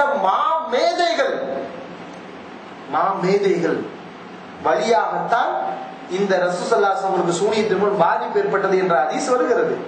இந்த ஹிஷாமிடம் இருந்து 14 நம்பகமானவங்க அறிவிக்கிறாங்க. எத்தனை பேரு? ஹிஷாம்ல இருந்து அறிவிக்கக்கூடியவங்க எத்தனை பேரு? 14 நம்பகமானவங்க. அவ்வளவு பேரும் நம்பகத்தன்மையில முதலிடத்தை பெற்றவர்கள். சிக்கத்தும் சபத்தும் அப்படின்னு சொல்லுவாங்களே, உறுதியானவர், நம்பகமானவர், நினைவாற்றல் உள்ளவர். இப்படி பலரால், ஒட்டுமொத்த அறிஞர்களால் நம்பகமானவர் என்று சர்டிபிகேட் கொடுக்கப்பட்டவர்கள் வழியாகத்தான் இந்த ஹதீஸ் வந்திருக்கிறது. இது புகாரில இருக்குது, முஸ்லிம்ல இருக்குது, ஒவ்வொரு நூல்கள்லையும் இருக்கிறது. ஏராளமான 10-15 ஹதீஸ் நூல்கள் இருக்கிறது. புகாரிலே பல இடங்கள்ல வருகிறது. அப்ப நம்ம இந்த நம்பிக்கை நம்ம வைக்கிறவங்க குர்ஆன் ஹதீஸ்ங்கிற அடிப்படையில தான் இதை நம்ம நம்பணும். இதுக்கு மாத்தமா யார் சொன்னாலும் நம்ம அதை ஏத்துக்கிற முடியாது. இன்னொன்னு, சூனிய நம்பிக்கையை பொறுத்தவரை மூமின்களுக்கு அது தௌஹீது சிந்தனை ஏற்படுத்துமே தவிர ஒரு காலம் அது ஷிர்கான சிந்தனை ஏற்படுத்தாது. இன்னைக்கு ஷிர்க்குன்னு ஆக்குறாங்க, முஸ்லிம் எல்லாம் முஸ்லிம்னு ஆக்குறாங்க. இப்ப நான் நம்புறேன் சூனியத்தின் மூலம் பாதிப்பு இருக்கு, நம்புறேன், எனக்கு உடல் நோய் ஏற்படுது. நோய் ஏற்படுறது எல்லாத்துக்கும் மனுஷனுக்கு காரணம் தெரியுதா? உலகத்துல நோய் ஏற்படுதுங்க, எல்லா நோய்க்கும் இதனாலதான் ஏற்படுதுன்னு காரணத்தை மனுஷனால அறிய முடியுதா? முடியாது. சில நோய்களுக்கு காரணத்தை கண்டுபிடிக்கலாம், பல நோய்களுக்கு காரணம் மனுஷனுக்கு தெரியாது. ஏன்னா அவன் அறிவு இல்ல, அல்லாதான் எல்லாத்தையும் அறிஞ்சவன். அப்போ காரணங்கள் தெரியாத நோய்களும் இருக்கிறது. இப்ப நான் என்ன செய்யறேன், எனக்கு நோய் வருது, ஏதாவது சூனியத்தினால இந்த பாதிப்பு இருக்குமோ அப்படின்னு நான் நினைக்கிறேன்னு வைங்களேன். நான் ஒரு சரியான மூமினாக இருந்தால் இந்த நம்பிக்கை என்ன பாதிக்குமா, எனக்கு ஈமான் அதிகப்படுத்துமா? எனக்கு ஈமானத்தை அதிகப்படுத்தும். ஏன் ஈமான் அதிகப்படுத்தும்? இப்ப சூனியத்தால பாதிப்பு வர வாய்ப்பு இருக்கு, நான் நம்புறேன், எனக்கு உடம்பு முடியல, யாராவது சூனியம் செஞ்சிருப்பாங்கன்னா நான் நினைக்கிறேன். இப்ப நான் என்ன செய்வேன், என்ன பண்ணுவேன்? ஒரு மூமினா இருந்தேன் என்றால் நான் என்ன செய்வேன்? சூனியத்தால பாதிப்பு ஏற்பட வாய்ப்பு உள்ளது என்று நினைப்பேனே. ஆனால் நான் என்ன செய்வேன்? இதுக்குரிய தீர்வு எங்க இருக்குது? அல்லாஹ்விடத்துல இருக்கிறது என்று நான் தொழுவேன், நோம்பு வைப்பேன், திக்ருகளை செய்வேன், அதிகமா குர்ஆன் வசனங்களை ஓதுவேன், சூரத்துல் நாஸ், சூரத்துல் ஃபலக் என்ற இந்த சூறாக்களை ஓதி அதை நான் ஓதி ஷிஃபா தேடுவேன். அப்ப இந்த நம்பிக்கை என்னிடத்துல என்னத்தை ஏற்படுத்தும்? அல்லாஹ் மேல தவக்குலை ஏற்படுத்தும், தொழுகை அதிகமாக்கும், நோம்பு அதிகமாக்கும், திக்ருகளை அதிகமாக்கும், குர்ஆன் ஓதுறது அதிகமாக்கும். அல்லாஹ் நானாதான்டா ஏற்படும். குல்லை யுஸீபனா இல்லாமா கதபல்லாஹு லனா, அல்லாஹ் எங்களுக்கு விதித்ததை தவிர வேறு எதுவும் ஏற்படாது என்று நான் அல்லாஹ்வின் மீது ஆழமான நம்பிக்கை வைப்பேன். இது மூமின்களுக்கு. ஈமான் இல்லாதவன், பலகீனமான ஈமான் உள்ளவன் என்ன செய்வான்? ஏதோ பாதிப்பு வந்துருச்சு, யாரு செஞ்சாங்கன்னு சொல்லி சூனியக்காரன் போவான், சூனியத்தை எடுக்கணும்னு சொல்லி அவன்கிட்ட போய் செய்யறான். அவன் மூமின் இல்ல. அந்த மாதிரியான ஈமான் அல்லாஹ்வுக்கு தேவையே இல்லை. அவனா போகட்டும் அல்லாஹ் விட்டுறான், நீலாம் தேவையே இல்லை, என் மேல ஆழமா நம்பிக்கை. அப்ப சரியான ஈமான் உள்ளவர்களுக்கு இந்த சூனியத்துல பாதிப்பு இருக்கு என்று நம்புவதால் ஈமானுக்கு எந்த பாதிப்பும் வராது. சொல்ல போனால் அது ஈமானை அதிகப்படுத்தக்கூடிய ஒரு விஷயமாகத்தான் இருக்கிறது. இன்னும் சூனியம் சொன்னதா நிறைய விஷயங்கள் இருக்குது. ஒரே நம்மளே பேசிட்டோம்னா வந்திருக்கக்கூடிய மக்களுக்கு கேள்வி கேட்க வாய்ப்பு இல்லாம போயிடும் இல்லையா? அதனால நீங்க இன்ஷா அல்லாஹ் என்ன செய்யுங்க, உங்களுக்கு இருக்கக்கூடிய சந்தேகங்களை நீங்க கேட்கலாம். சொல்லி குறிப்பிட்டிருக்காங்க, நாங்க மட்டும் குறிப்பிடலது, அவங்களும் என்ன செய்றாங்க, இப்னு கஸீர் வந்து என்ன செய்றாங்க, அதை வந்து பதிவு செஞ்சிருக்காங்க அப்படின்னு சொல்லி இந்த விஷயத்தை சொல்லுவாங்க. நாங்க மட்டும் அதாவது நாங்க மட்டும் சைத்தான்னு சொல்லுவாங்க, மாட்டா இப்னு கஸீர் என்ன செஞ்சிருக்காங்க சொல்லியிருக்காங்க அப்படின்னு சொல்லி சொல்லுறாங்க. இதுக்கு எப்படி வளர்க்க? சரி சரி. அதாவது சகோதரவங்க என்ன கேட்கறாங்கன்னா, நம்ம ஹாரூத் மாரூத்த மலக்குன்னு நம்ம அர்த்தம் வச்சோம் இல்லையா? ஆனா இப்னு கஸீர் அவர்கள் வந்து ஹாரூத் மாரூத் வந்து ஷைத்தான்கள் என்று சொல்லி இருக்கிறாங்களே, பிஜே சொல்ற மாதிரி. பிஜே ஹாரூத் மாரூத் ஷைத்தான்கள்னு சொல்றாரு. அதே மாதிரிதான் இப்னு கஸீரும் சொல்லி இருக்கிறார் என்று சொல்றாங்களே, அப்ப இதுக்கு என்ன விளக்கம் அப்படின்னு கேக்குறீங்க. முதல்ல ஒரு விஷயத்தை நம்ம விளங்கிக்கிறோம். அல்லாஹ்வுடைய வசனம் நமக்கு என்ன சொல்கிறது, அப்புறம் யார் என்ன சொன்னாங்கிற விளக்கத்துக்கு நம்ம அடுத்து வருவோம். முதல் அல்லாஹ்வுடைய வசனம் என்ன சொல்கிறது என்று நீங்க பார்த்தீங்கன்னா, ஹாரூத் மாரூத் இருவரும் மலக்குகள் என்றுதான் அல்லாஹ் சொல்கிறார். சரியா? ஏன்னா அந்த வசனத்தை நீங்க வெட்டாம ஒட்டாம பாருங்க. வசனத்தை என்ன செய்யக்கூடாது, எங்கேயும் வெட்டக்கூடாது, எங்கேயும் கொண்டு போய் ஒட்டக்கூடாது. இந்த வேலையை செய்யாம அல்லாஹ் எல்லாருக்கும் புரியுற மாதிரி தான் வழங்கியிருப்பான். இது இங்க வெட்டி அங்க போய் சேர்க்கிற வேலையை அல்லாஹ் பண்ண மாட்டான். அப்படிங்கிற ஒரு அடிப்படையோட யதார்த்தமாக அந்த வசனம் எப்படி இருக்கிறது என்பது நீங்க கவனத்துல வச்சு பாத்தீங்கன்னா, ஹாரூத் மாரூத் என்பவர்கள் வானவர்கள் என்றுதான் அல்லாஹ் கூறுகிறார். அதை நான் உங்களுக்கு படிச்சு காட்டுறேன். வத்தபாஉ மா தத்லு ஷயாத்தீனு அலா முல்கி சுலைமான். சுலைமான் அலைஹிஸ்ஸலாமுடைய காலத்துல ஷைத்தான்கள் ஓதியதை இந்த யூதர்கள் பின்பற்றினார்கள். ஒமா கஃபர சுலைமான், சுலைமான் காஃபிராகவில்லை. வலாக்கின்ன ஷயாத்தீன கஃபரு, சுலைமான் நபியுடைய காலத்துல இருந்த ஷைத்தான்களே காஃபிரானார்கள். யுஅல்லிமூன அன்னாஸ ஸஹர, மக்களுக்கு சூனியத்தை கற்றுக் கொடுத்து காஃபிரானார்கள். இங்க ஹாரூத் மாரூத் வரல, சரியா? வமா உன்சில அலல் மலக்கைனி பிபாபில ஹாரூத் வ மாரூத், இங்கதான் ஹாரூத் மாரூத் வருது. அந்த சூனியம் என்ன என்று சொன்னால், மா உன்சில அலல் மலக்கைனி பிபாபில ஹாரூத் வ மாரூத். பாபிலோன் ஈராக்ல உள்ள ஒரு ஊர், நகரத்துக்கு பேர் தான் பாபில்ங்கிறது. அப்ப அந்த பாபிலோனில் ஹாரூத் மாரூத் என்ற வானவர்கள் மீது அருளப்பட்ட விஷயம் அது. ஹாரூத் மாரூத் என்ற வானவர்களுக்கு சொல்லப்பட்ட விஷயம் என்று அல்லாஹ் சொல்லுகிறார். இப்ப இந்த வசனத்துல பாபில அலல் மலக்கை, மலக்கைன்னா என்ன அர்த்தம்? மலக்குனா என்ன? மலக்குனா என்ன? வானவர். மலக்கை ரெண்டு வானவர்கள். தி பாபில், பாபில் என்ன? பாபிலோன். பாபிலோன்கிற அந்த ஊரில் இருந்த வானவர்கள் ஹாரூத் மாரூத். அந்த வானவர்கள் யாரு? ஹாரூத் மாரூத். இப்படி அழகா கரெக்டா இருக்குதா? இருமைக்கு மலக்கை, இருமைக்கு ஹாரூத் மாரூத், அந்த ரெண்டு பேரும் அல்லாஹ் சொல்லிட்டான். வானவர்கள் சொல்லிட்டு அந்த வானவர்கள் யாரு? ஹாரூத் மாரூத்ங்கிறது அல்லாஹ் பக்கத்துல விளக்கமா அழகா சொல்லியிருக்கான். அப்ப அல்லாஹ் சொல்ல வர்றது ஹாரூத் மாரூத் ரெண்டு பேரும் யாருதான்? வானவர்கள் தான். இதுதான் குர்ஆனுடைய வசனம். ஆனா சில பேர் என்ன செய்யறாங்கன்னா, ஹாரூத் மாரூத் எப்படி சூனியத்தை மக்களுக்கு சொல்லி கொடுப்பாங்க? சூனியம்ங்கிறது தப்பான ஒரு காரியம், இதை எப்படி வானவர்கள் சொல்லிக் கொடுப்பாங்க அப்படின்னு சிந்திக்கிறதுனால தான் யதார்த்தமா உள்ள இந்த வசனத்தை வெட்டுறாங்க. இவங்க வெட்டுறதுக்கு காரணம் என்ன? என்னமா அரபு இலக்கணத்துல இப்படிதான் அர்த்தம் வைக்க முடியாதுங்கிறது இல்லையோ, அப்படிலாம் கிடையாது. இதுதான் கரெக்டான அர்த்தம், இதுதான் யதார்த்தமான அர்த்தம், இதுதான் இந்த வசனத்துடைய நேரடி அர்த்தம். ஆனா இந்த நேரடி அர்த்தத்தை வைக்காம சில பேர் வேற வேற விளக்கத்தை கொடுக்கறாங்கல்ல, ஹாரூத் மாரூத் செய்தாங்கன்னு சொல்லி. அப்படி அவங்க கொடுக்கறதுக்கு காரணம், அப்படி அவங்க மாறுறதுக்கு காரணம் என்னன்னா, ஹாரூத் மாரூத் சூனியத்தை எப்படி கற்றுக் கொடுப்பாங்க? அவங்க மலக்குகளா இருக்கும் போது கெட்ட செயல் எப்படி கற்றுக் கொடுக்க முடியும்? இப்படி யோசிக்கிறாங்க. அதுக்குரிய விளக்கம் தான் வசனத்துல வருது. அவங்க ரெண்டு பேரும் சூனியத்தை செய்யும் சொல்லல. இந்த ஹாரூத் மாரூத் ரெண்டு பேரும் சூனியத்தை எல்லா பேரும் பண்ணுங்க அப்படிங்கிறதுக்காக சொன்னாங்க இல்ல. தெளிவா வருது, இன்னமா நஹ்னு ஃபித்னா, நாங்க யாரு? சோதனையாக இருக்கிறோம். டாபிக் முடிஞ்சு போச்சு. நாங்க செய்யற வேலை இது சோதனைக்குரிய வேலை. நாங்க சோதனையா தான் வந்திருக்கிறோம். ஏன்னால நீ சூனியத்தை படிச்சு காஃபிர் ஆயிராத, இப்படி சூனியத்தை படிக்காதுன்னு அந்த ஹாரூத் மாரூத் சொன்னாங்க. நாங்க சோதனையா இருக்கோம்பான்னு சொன்னாங்க. அப்படிங்கிறப்போ ஹாரூத் மாரூத் சூனியத்தை கற்றுக் கொடுத்தது இது ஹலாலானது செய்யுங்கிறதுக்கு இல்லை, இது ஹராமானது செய்யாதீங்கன்னு சொன்னாங்க. அப்படிங்கிறப்ப இந்த வசனத்தை நம்ம மாற்ற வேண்டிய அவசியம் இல்லை. இதை நீங்க புரிஞ்சுக்கணும், முதலாவது விஷயம். ஆனா ஹாரூத் மாரூத் செய்தாங்கன்னு சொல்றவங்க எங்க கொண்டு போய் வைக்கிறாங்க? எதை எங்கெங்கெல்லாம் போய் சேர்க்கிறாங்க? இந்த ஹாரூத் மாரூத் கொண்டு போய் எங்க போய் சேர்க்கிறாங்க? வலாக்கின்ன ஷயாத்தீன் முன்னாடி இருக்க, அங்க போய் சேர்க்கிறாங்க. பாபில தாண்டியாச்சு, அலல் மலக்கையையும் தாண்டியாச்சு, ஒமா உன்சில அதையும் தாண்டியாச்சு, யுஅல்லிமூன அன்னாஸ் அந்த வார்த்தையும் தாண்டியாச்சு. இவ்வளவு வார்த்தைகளையும் தாண்டி எங்க கொண்டு போய் சேர்க்கிறாங்க? ஷயாத்தீன்ல போய் சேர்க்கிறாங்க. இது ஒண்ணு. சரி, ஹாரூத் மாரூத் ஷைத்தான்ல போய் சேர்த்தாச்சு. இந்த வசனத்தை வெட்டி எங்க வெட்டி?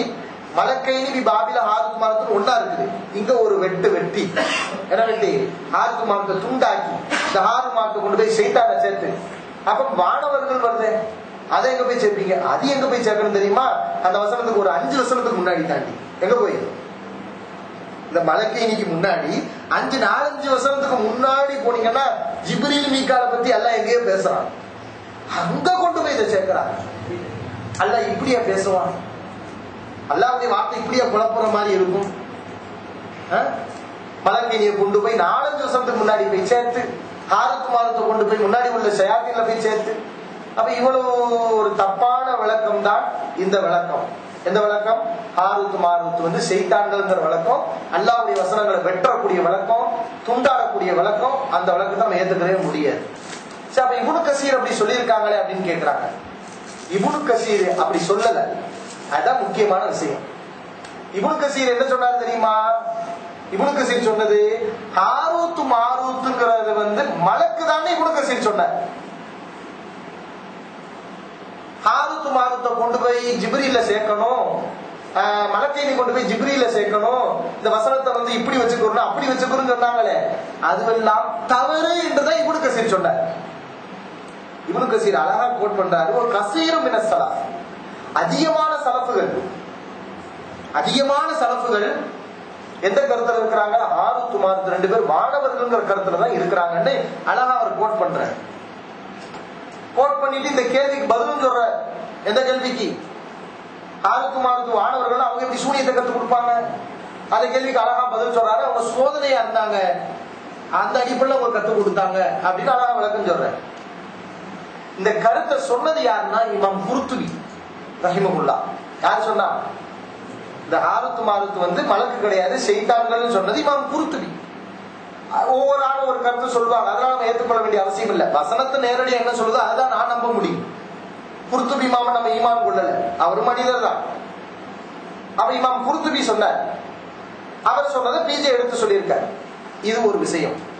சரி, இந்த ஹாரூத் மாரூத் வானவரா வானவர் இல்லையாங்கிறதுல குர்ஆன் ஹதீஸ்ங்கிற பேசுற உள்ள அறிஞர்களுக்கு மத்தியில கொஞ்சம் கருத்து வேறுபாடு இருக்குது. அதிகமானவங்க ஹாரூத் மாரூத் வானவர்களுங்கிற கருத்துல தான் இருக்கிறாங்க, குறைவானவர்கள் ஹாரூத் மாரூத் ஷைத்தான்கிற கருத்துல இருக்கிறாங்க.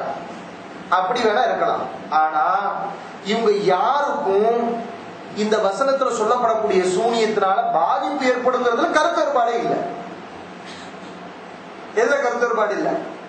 இங்க வசனத்தில் சொல்லப்படுற சூனியம் இருக்கிறது, அதுல பாதிப்பு இருக்குது, அதன் மூலம் கனவு மொழியை பிரிக்க முடியும், இந்த பாதிப்பு அல்லாஹ் நானால தவிர ஏற்படாது என்பதுல குர்துபி இமாமுக்கும் கருத்து வேறுபாடு இல்ல, இப்னு கசீருக்கும் கருத்து வேறுபாடு இல்ல, உலகத்துல குர்ஆன் ஹதீஸ்ங்கிற பேசுற வந்து யாருக்கும் கருத்து வேறுபாடு இல்ல. ஹாரூத் மாரூத் ஷைத்தான் சொன்ன அதே குர்துபி தான் சூனியத்துக்கு பாதிப்பு இருக்குது, இந்த வசனம் தான் ஆதாரம்னு அவரே சொல்லியிருக்காரு. அப்ப குர்துபி இமாமை உங்களுக்கு சாதகம்னா காட்டுவாங்க, பாதகம்னா காட்ட மாட்டாங்களா? இப்னு கசீர சாதகம் தான் காட்டுவாங்க, பாதகம் தான் காட்ட மாட்டாங்களா? இதுதான் அங்க உள்ள விஷயம். ஆமா, இன்னும் உங்க இப்னு கசீர் நீங்க பெருசா நின்று கேக்குறீங்க, அவங்கதான் இப்னு கசீருக்கு வச்சிருக்க தராதரம் என்ன? அது குப்பை. இப்னு கசீரை பத்தி ஒரு ஆள் சொன்னாங்கன்னா நல்ல கருத்து இருக்கு தப்பான கருத்து இருக்கு அழகா சொல்லிட்டு போகலாம். பிஜே தர்ஜுமா குப்பைன்னு சொல்லுவியா? சொல்ல, அப்ப மட்டும் வாய் வராது.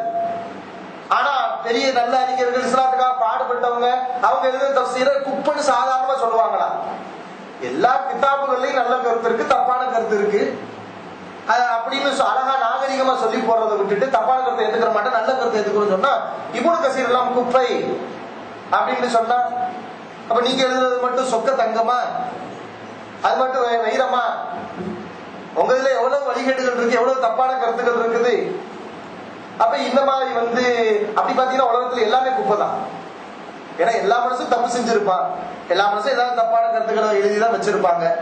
அப்படின்னா உலகத்துல அம்புட்டு தப்சீர்களும் குப்பைதான், அம்புட்டு அறிஞருடைய நூலும் குப்பைதான், பிஜி எழுதுனதும் குப்பைதான், எல்லாமே குப்பை அப்படின்னு சொல்ல வேண்டியது வரும். அப்ப அந்த ஒரு நியாயமான ஒரு போங்கு, ஒவ்வொரு விஷயத்தையும் எப்படி பார்க்கணும் அப்படிங்கிற அந்த சிந்தனை எல்லாம் இல்லை. சோதனையாகவே இருக்குன்னு சொன்னீங்க. மலக்குமார்கள் எப்படி அவங்க கற்றுக் கொடுக்க முடியும்? அது மட்டும் இல்லாம சோதனை மலக்குமார்கள் வந்து கெட்டதை சொல்ல மாட்டாங்க.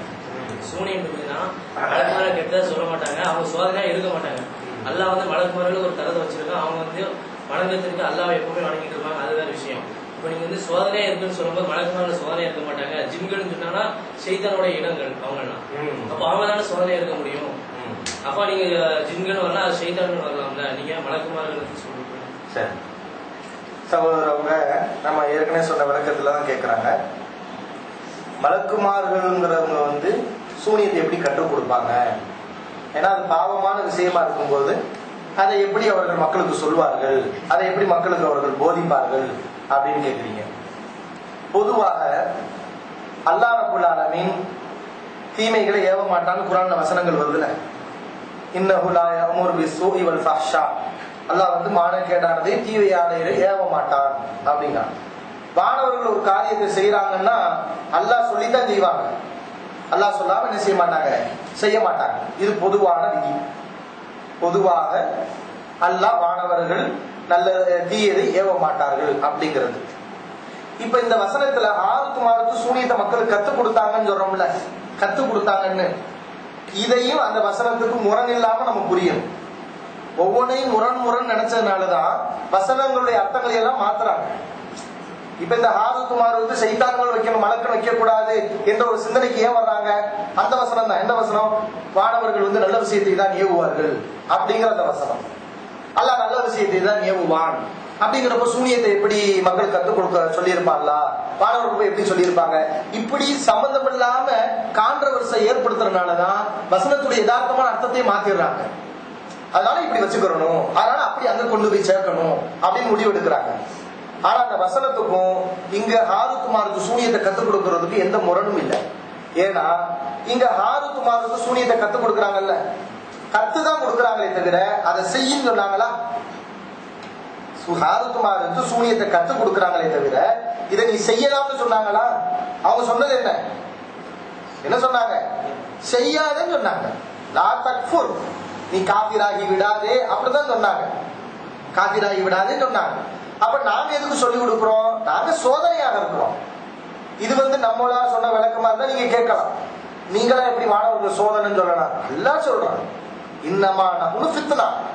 அந்த ஹாரூத் மாரூத் சொன்னது என்னது? நாங்கள் ஃபித்னாவாக சோதனையாக இருக்கிறோம், இதை கத்துக்கிறாங்கன்னு சொன்னாங்க. அப்ப அவங்க சொல்லி கொடுக்கறது எப்படி? இதை கத்துக்கிறாங்க, செஞ்சிராங்க அப்படின்னு சொல்லித்தான் இந்த சூனியத்தை கத்துக் கொடுக்கறாங்க. எதுக்கு? சோதனைனா என்ன?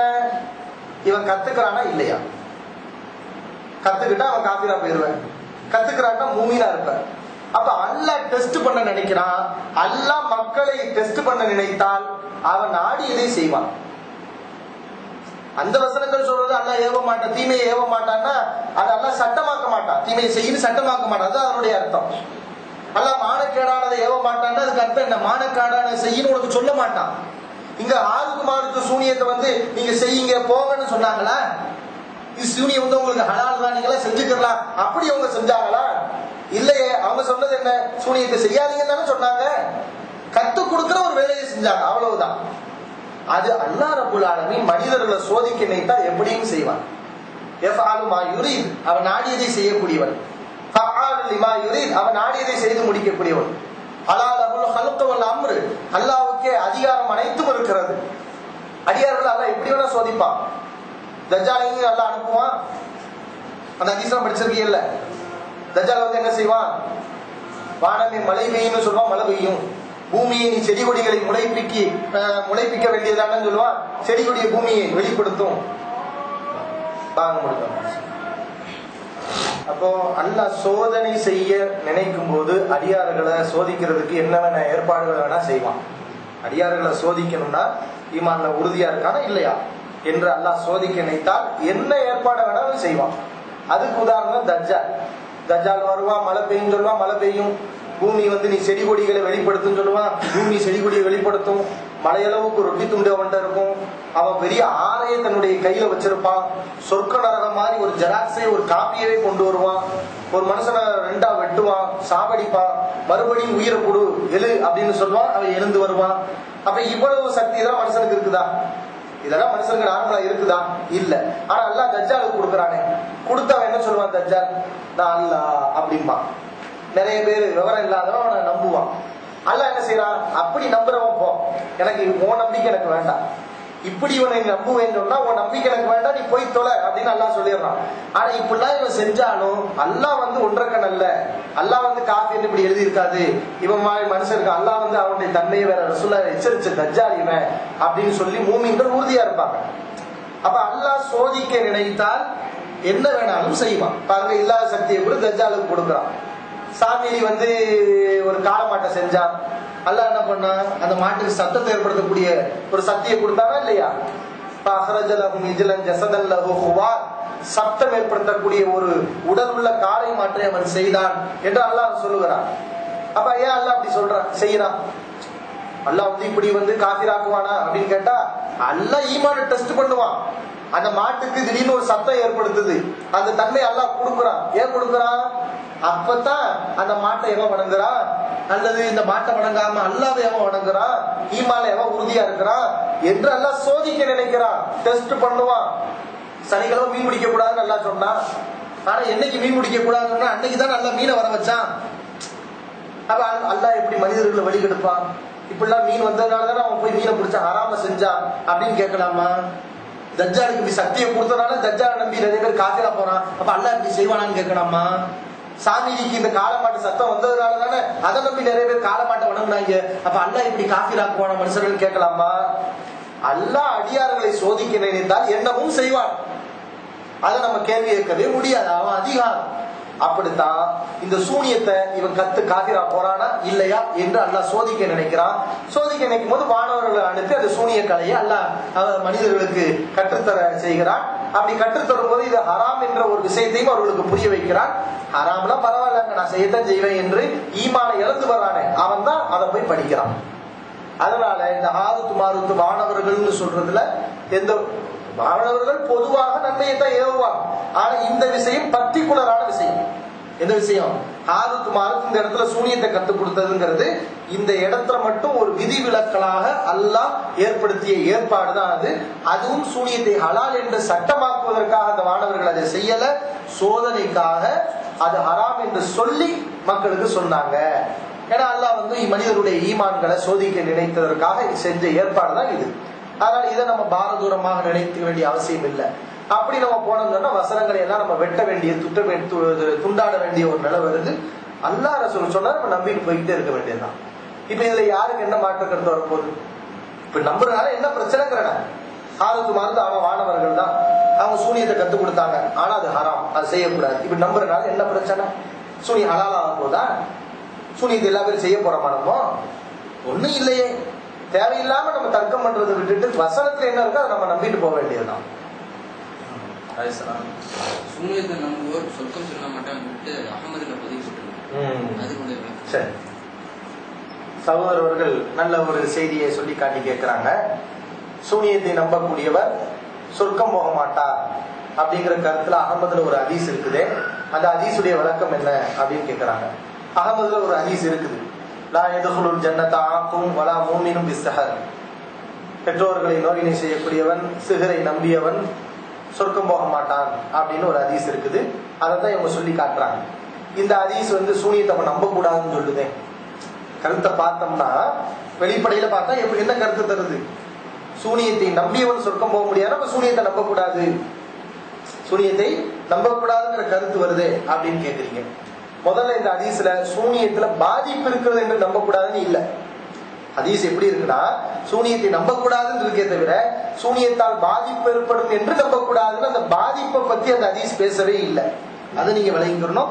ஹதீஸ் மூடலா தான் இருக்குது, சூனியத்தை நம்ப கூடாது அப்படின்னு இருக்குது. இதுக்குரிய விளக்கத்தை நம்ம இன்ஷா அல்லாஹ் நம்ம என்ன செய்வோம், தருவோம். அதுக்கு முன்னாடி இந்த ஹதீஸுடைய அந்தஸ்தை நீங்க விளங்கிக்கணும். ஏன்னா இந்த ஹதீஸை வச்சு எதை தட்டுவாங்கன்னா புகாரில் உள்ள ஹதீஸை தட்டுவாங்க. அப்ப இந்த ஹதீஸுடைய அந்தஸ்து என்னன்னு தெரியணும்ல. புகாரில உள்ள ஹதீஸ் மழை, ரசூலுல்லாஹ்வுக்கு சூனியம் வந்தாங்க, பாதிப்பு ஏற்பட்டுச்சுன்னு வருது. அந்த ஹதீஸ் என்னது? அது மழை மாதிரியான ஒரு பக்காவான ஹதீஸ். அது அறிவிக்கிறது ஆயிஷா, உருவா, ஹிஷாம். எல்லோரும் யாரு? ஹதீஸ்களை மேதைகள். இந்த ஹிஷாம், உருவால யாரு? ஹதீஸ்களை மேதைகள். ஆயிரக்கணக்கான ஹதீஸ்களை அறிவித்தவர்கள். அவர்கள் மூலம்தான் இந்த மார்க்கமே பாதுகாக்கப்பட்டிருக்கு. அப்படிப்பட்ட பெரும் பெரும் இமாமும் ஃபில் ஹதீஸ் என்ற பட்டம் வாங்கியவர்கள் அந்த ஹதீஸ் அறிவிக்கிறாங்க.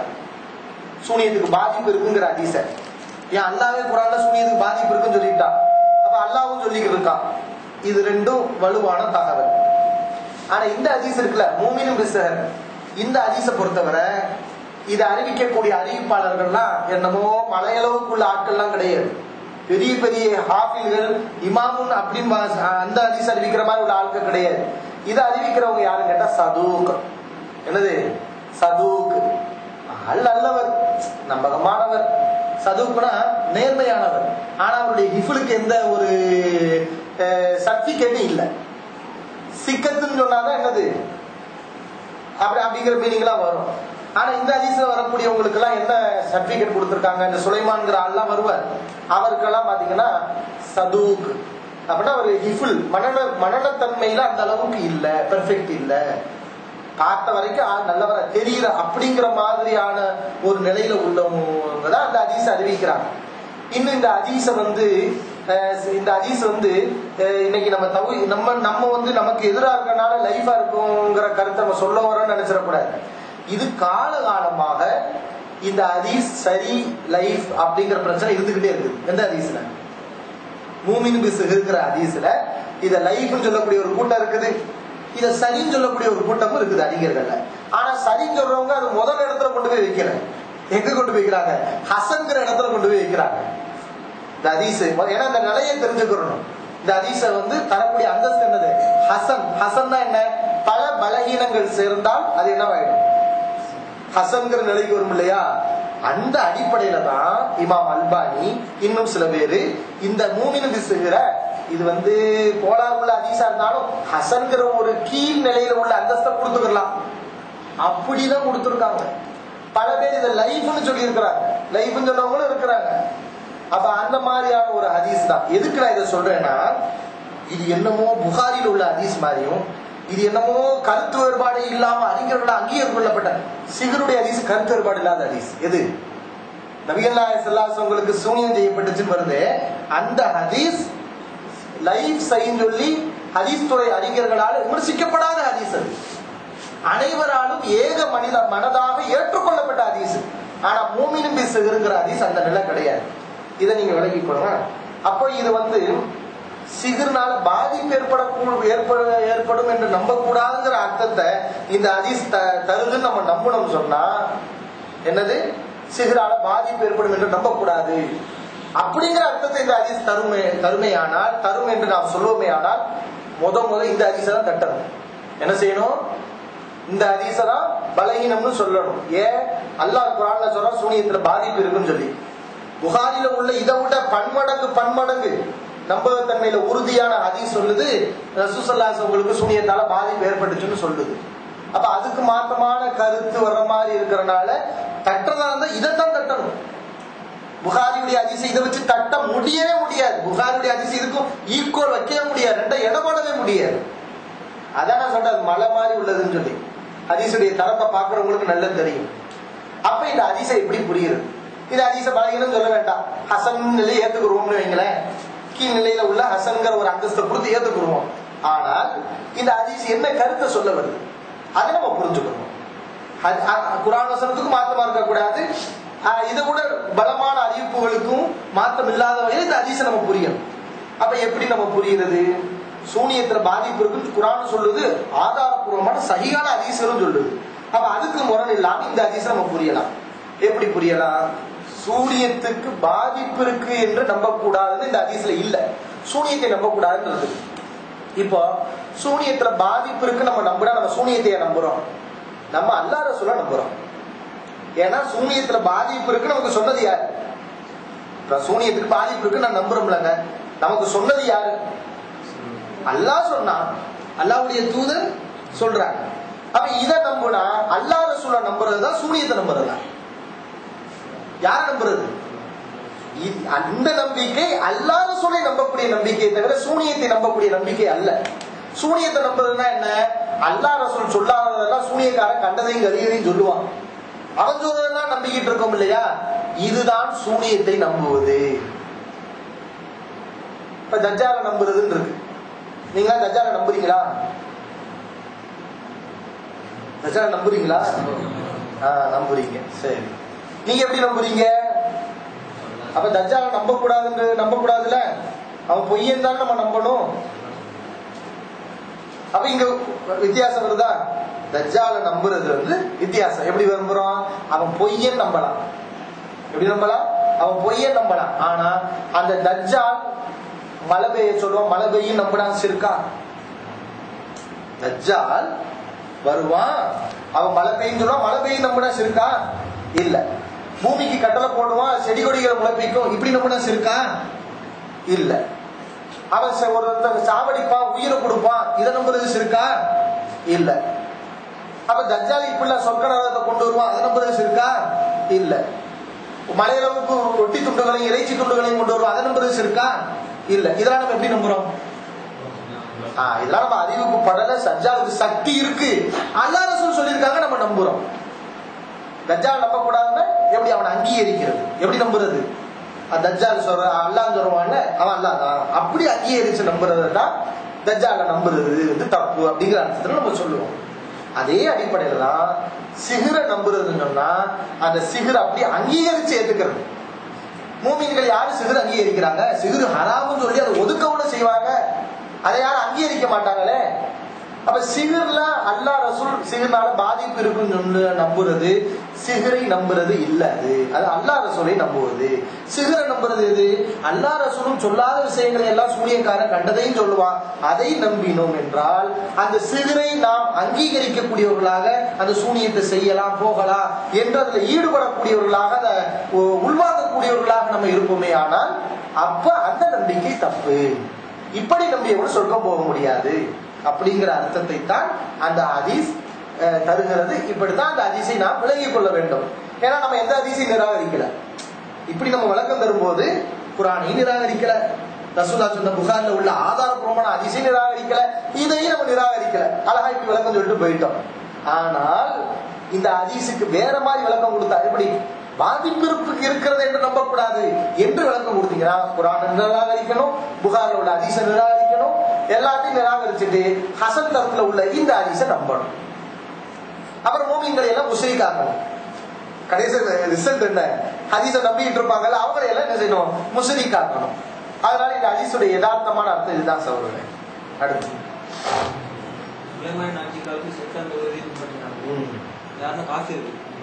சைத்தான் ஓதியது நம்ம சைத்தான் ஓதியது நம்ம ஏன் பின்பற்றோம்னு சொல்லிட்டு கேட்கறாங்க. சரி, அதாவது சகோதரவங்க என்ன கேட்கறாங்கன்னா, ரத்தபவம் ஆத்தத்துல ஷயாத்தீனும் அலா முல்கி சுலைமான், சுலைமான் நபியுடைய ஆட்சி காலத்துல சைத்தான்கள் ஓதியதை யூதர்கள் பின்பற்றினார்கள் அப்படின்னு அல்லாஹ் சொல்லி காட்டுகிறார். அப்ப சைத்தான்கள் ஓதியதை யூதர்கள் பின்பற்றினாங்கன்னா நம்ம ஏன் பின்பற்றணும்? அவர் கேட்கிற கேள்வி, சூனியத்தையே நம்ம பின்பற்றணும், அது சைத்தான்கள் ஓதியது தானே அப்படின்னு கேட்கிறாங்க. நம்ம எங்க சூனியத்தை பின்பற்றோம்? அதான் நான் கேட்கிறேன். யூதர்கள் சூனியத்தை பின்பற்றினார்கள்னா அதனுடைய மீனிங் என்ன? யூதர்கள் சூனியத்தை செய்தார்கள். பத்தபவும் ஆத்தத்துல ஷயாத்தீன், சைத்தான்கள் ஓதியதை யூதர்கள் பின்பற்றினார்கள் என்றால் அல்ல அங்க என்னத்தை சொல்றான்?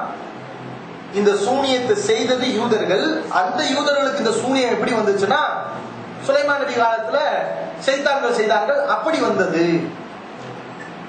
இப்ப நம்ம சூனியத்தை செய்யறோமா? செஞ்சா நீங்க சொல்லலாம். இப்ப நானும் யூசுப் சேர்ந்து நாங்க யாருக்கு வேணா சூனியம் வச்சிருவோம் வாங்க அப்படின்னு சொன்னா நாங்க சைத்தான்கள் ஓதியதை பின்பற்றுகிறோம் நீங்க சொல்லலாம். சூனியத்தை செய்யறது குஃபுரு, அந்த வேலையை பண்ணக்கூடாது. சூனியத்தை நம்ம சூனியக்காரன் போகக்கூடாது, அவன்கிட்ட போய் எது உண்மைன்னு சொல்றத அவன் சொல்றதெல்லாம் உண்மை நம்பக்கூடாது. இதெல்லாம் நம்ம சொல்றோம். அப்ப நம்ம சைத்தான்கள் ஓதியதை பின்பற்றது சரியா? அதுல பாதிப்பு இருக்குன்னு அல்லாஹ்வின் தூதர் சொன்னாங்க, அதை நம்ம நம்புறோம். அல்லாஹ் சொல்லியிருக்கான் பாதிப்பு இருக்குன்னு சொல்லி அதை நம்புறோம். சூனியத்தை செய்தால்தான் சைத்தான்கள் ஓதியதை பின்பற்றதுன்னு அர்த்தம். நம்ம சூனியத்தை செய்யல, அது ஹராம்னு சொல்றோம். ரசூலுல்லாஹ் சொன்ன மாதிரி இஜ்தனிபு ஸபஅல் மூபிகாத், உங்களை அழித்து ஒழிக்கக்கூடிய 7 பெரும்பாவங்களை விட்டு விலகிக் கொள்ளுங்கள். அதுல ஷிர்க் பில்லாஹ், அல்லாஹ்வுக்கு இணை வைக்கிறது. இரண்டாவது சொன்னாங்க அஸ்ஸஹர். என்ன சொன்னாங்க? சூனியம் செய்யறது. யாராவது சூனியம் செய்யறோமா? அப்ப எவனாவது சூனியம் செஞ்சா அவன்கிட்ட போய் கேட்கலாம். ஏன்டா அல்லாஹ் தானே சொல்ற சைத்தான் ஓதியதை பின்பற்றினார்கள், நீ என்ன சூனியம் செஞ்சுட்டு இருக்கிறன்னு அவன்கிட்ட கேட்கலாம். சூனியக்காரன் போறான், சூனியக்காரன் சொன்னதெல்லாம் நம்புறான், அவன் அங்கீகரிக்கிறான்னு அர்த்தம். அப்ப அவன்கிட்டையும் சொல்லலாம். சூனியக்காரன் போகக்கூடாது, அவன்கிட்ட போய் கேட்கக்கூடாது. போனா நீ காஃபிர் ஆயிரம், சூனியத்தை பண்ணா நீ இஸ்லாத்தை விட்டே போயிருவேன்னு சொன்னா அப்ப நம்ம சூனியத்தை எதிர்க்கிறோம், நம்ம சூனியத்தை பின்பற்றல. அல்லா நாடினாலே சூனியத்தினால எந்த ஒரு பாதிப்பு ஏற்படுத்த முடியாதுன்னு சொல்லிக்கலாம். ஆமா, இப்ப நீங்க சொன்னீங்க அந்த 7 விதமான பாவங்களை சூனியம் வைக்கிறது. அப்ப இணைய வைக்கக்கூடிய விஷயத்த அல்லா எப்படி நாடுவான்? இப்போ உதாரணமா தாயத்தை அணிகிறாங்க, தாயத்தை அணிகிறது மூலமாக அல்லா நாடுறதுனால எனக்கு நிவாரணம் சிப்பா கிடைக்கும் அப்படின்னு நம்ம இணை வைப்பு சொல்றோம். இப்ப எப்படி இந்த இணை வைப்பை அல்லாஹ் நாடுவோம்? அதே போல 6வது அத்தியாயத்துல 80வது வசனத்துல இப்ராஹிம் அலைஹிஸ்ஸலாம் சிலை அந்த விஷயத்துல வரும்பொழுது நீங்கள் வணங்குறத வந்து நான் பயப்பட மாட்டேன், அல்லாஹ் நாடினாலே தவிர எனக்கு எந்த ஒரு தீங்கு ஏற்படுத்த முடியாது அப்படிங்கிற ஒரு வசனம் இருக்காங்க. இப்ப வந்து அல்லாஹ் நாடினா சிலைகள் மூலமா தீங்கு ஏற்படுத்த முடியும் அப்படிங்கிற மாதிரி அவங்க சொல்றாங்க. சகோதரர்கள் நல்ல பிரயோஜனமான நல்ல 2 கேள்வியை கேட்டிருக்கிறாங்க. அவங்க சொன்ன முதலாவது கேள்வி என்னன்னா, அதாவது அல்லாஹ் நாடினாலே தவிர அப்படிங்கிற வார்த்தையை வைத்துக் கொண்டு நீங்கள் சூனியத்துக்கு பாதிப்பு இருக்குது, அல்லாஹ் நாடினால் அந்த பாதிப்பு ஏற்படும் அப்படின்னு சொல்றீங்க. அப்ப இணை வைப்புக்கு அல்லாஹ் நாடுவானா அப்படின்னு கேட்கிறாங்க. இணை வைப்பை அல்லாஹ் நாட மாட்டான். இணை வைப்பை என்ன செய்ய மாட்டான்? அல்லாஹ் நாட மாட்டான். இணை வைப்பு சூனியத்துல பாதிப்பு ஏற்படும் என்று நம்புவது இணை வைப்பும் கிடையாது. அது இணை வைப்பு என்று தவறாக மக்களுக்கு சொல்லி தரப்பட்டிருக்கிறது. ஆனா உண்மையில அது இணை வைப்பு இல்லை. அவங்க முதல் சுட்டி காட்டக்கூடிய விஷயம் தாயத்து இருக்கு. தாயத்துல வந்து அல்லாஹ் நாடுனா அதுல சிஃபா இருக்கு என்று சொல்லி தாயத்து போடலாமா அப்படின்னு கேட்கிறாங்க. போடக்கூடாது. ஏன் போடக்கூடாது? அல்லாஹ்வின் தூதரே அதை கண்டிச்சுட்டாங்க. அல்லாஹ்வின் தூதரே மன் தஅல்லக தமீமத்தன் ஃபகத் அஷ்ரக, எவன் தாயத்தை தொங்க விடுகிறானோ அவன் அல்லாஹ்வுக்கு இணை வைத்து விட்டான். ஏன்? அல்லாஹ் மேல வைக்கிற நம்பிக்கை அந்த கயிறு மேல வைக்கிறான். என்ன நம்பிக்கைய? கயிறை போட்டா நோய் குணமாயிடும். என்ன நம்புறான்? கயிறை போட்டா நோய் குணமாகுங்கிறான். கயிறுக்கு நோயை குணமாக்கூடிய சக்தி இருக்குதா? இல்ல. அல்லாஹ்வின் தூதர் சொல்றாங்க தாயத்தை தொங்க விட்டா நீ முஷ்ரிக்குன்றாங்க. அதனால அதுல அல்லாஹ் நாட மாட்டான். அல்லாஹ் நாடுவான்னு அங்க பேசினானா அவன் முட்டாள், அவன் வெளியேட. ஏன்? அதுல அல்லாஹ் நாட மாட்டான் ரசூலுல்லாஹ் சொல்லிட்டாங்க, அது ஷிர்க்குன்னு சொல்லிட்டாங்க. அதனால அது சூனியத்தை பொறுத்தவரை அல்லாஹ் நாடினால் பாதிப்பு ஏற்படும் அல்லாஹ் சொல்லி இருக்கிறான். அல்லாஹ் எதுக்கு தான் நாடுவேன் என்று சொன்னானோ அதுக்கு அவன் நாடுவேன்னு சொல்லலாம். அல்லாஹ் சொல்லாத விஷயங்கள் நம்ம சொல்லக்கூடாது. இப்ப சிலைகள் அல்லாஹ் நாடு இந்த சிலைகள் பேசணும்னு சொல்லலாமா? பேசல சொல்லலாமா? சொல்லக்கூடாது. ஏன்? சிலைகள் பேசாதுங்கிறது தான் அல்லாஹ் சொன்னது. அதுல வந்து சிலைகளால அல்லாஹ் வந்து நாடுவான் பேசும் அப்படின்னு சொல்லல. அல்லாஹ் சொல்லல. அல்லாஹ் சொன்னா சொல்லலாம். அல்லாஹ் சொல்றான் சிலைகள் பேசாது, நான் பேசும்னு அல்லாஹ் சொல்லி இருந்தால் அப்ப நம்ம சொல்லலாம். அப்ப தப்பே கிடையாது. எப்ப சொல்லக்கூடாது? அல்லாஹ் நான் நாடுவேன்னு அவன் சொல்லாம இருக்கும்போது அல்லாஹ் நாடுவான்னு நீ சொல்லக்கூடாது. ஏன்னா அல்லாஹ் நாடுவானா இல்லையாங்கிறத யாரு சொல்லணும்? யாரு சொல்லணும்? அல்லாஹ் சொல்லணும். அல்லாஹ் நாடுவானா இல்லையாங்கிறது யாரு சொல்லணும்? அல்லாஹ் சொல்லணும். அல்லாஹ் நாடுவான்னு நம்ம சொல்லலாமா? நம்ம சொல்லலாமா? நம்ம சொல்லக்கூடாது. இப்போ ஷிர்க் ஏன் வருதுன்னா, அல்லாஹ்வுடைய நாட்டம் இல்லாத விஷயங்களுக்கு மனிதர்கள் அவங்களாம் சுயமா அல்லாஹ் நாடுவான் சொல்றதுனாலதான் ஷிர்க் வருது. ஷிர்க் ஏன் வருது? அல்லாஹ் நாடுவான் அப்படிங்கிறது நிறைய ஷிர்க் செய்வானுங்க. இப்ப இந்த ஷேக் அப்துல்லா ஜமாலின்னு இருக்காங்க, அவெல்லாம் பாருங்க அவுலியாக்கள் அற்புதம் செய்வார்கள். ஏன்? அல்லாஹ் நாடினால் செய்வார்கள் அப்படின்பா. அல்லாஹ் நாடினால் செய்வார்கள் அப்படின்னு சொல்லுவாங்க. சரி, அல்லாஹ் தான் செய்வாங்க. சரி, அல்லாஹ் நாட்டாங்கிறதுக்கு என்ன ஆதாரம்? அல்லாஹ் சொல்லி இருந்தா பிரச்சனை இல்ல. உண்மையில அல்லாஹ் நாட்டா நல்லடியார்கள் செய்வார்கள். ஏன்னா அல்லாஹ் குர்ஆன்ல சொல்லி காட்டுறானா இல்லையா? நபிமார்கள் மூசா அலைஹிஸ்ஸலாம் கடலை என்ன செஞ்சாங்க? பிளந்தாங்க.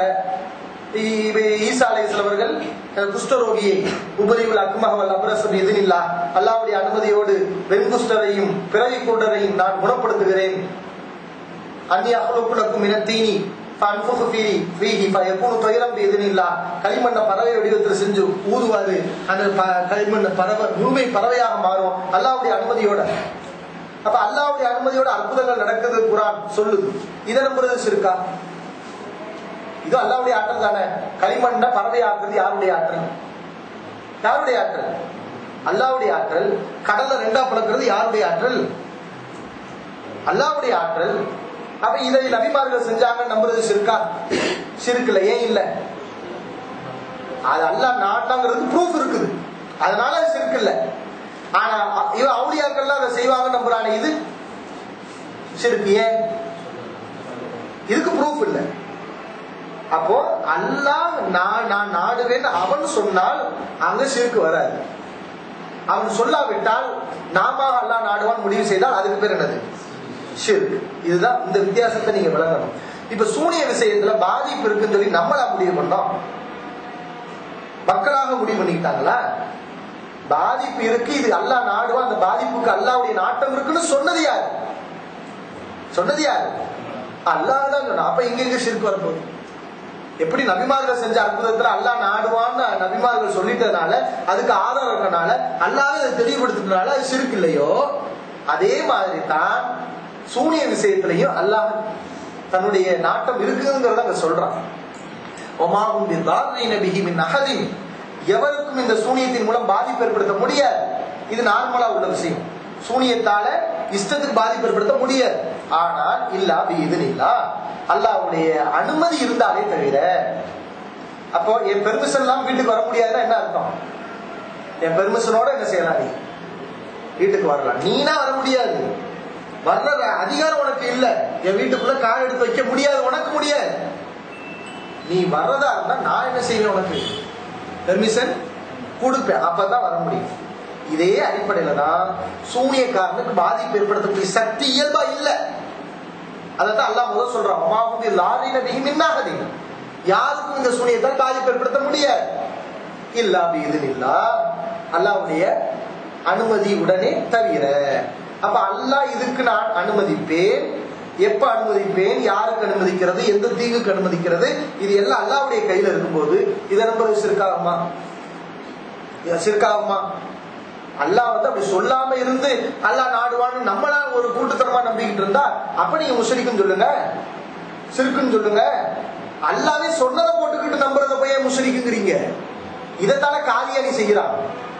சூனிய விஷயத்துல இன்னைக்கு தௌஹீத மாத்தி பீஜே செய்யற வேலையை தான் அற்புதங்கள் விஷயத்துல காதியானி செய்யறான்.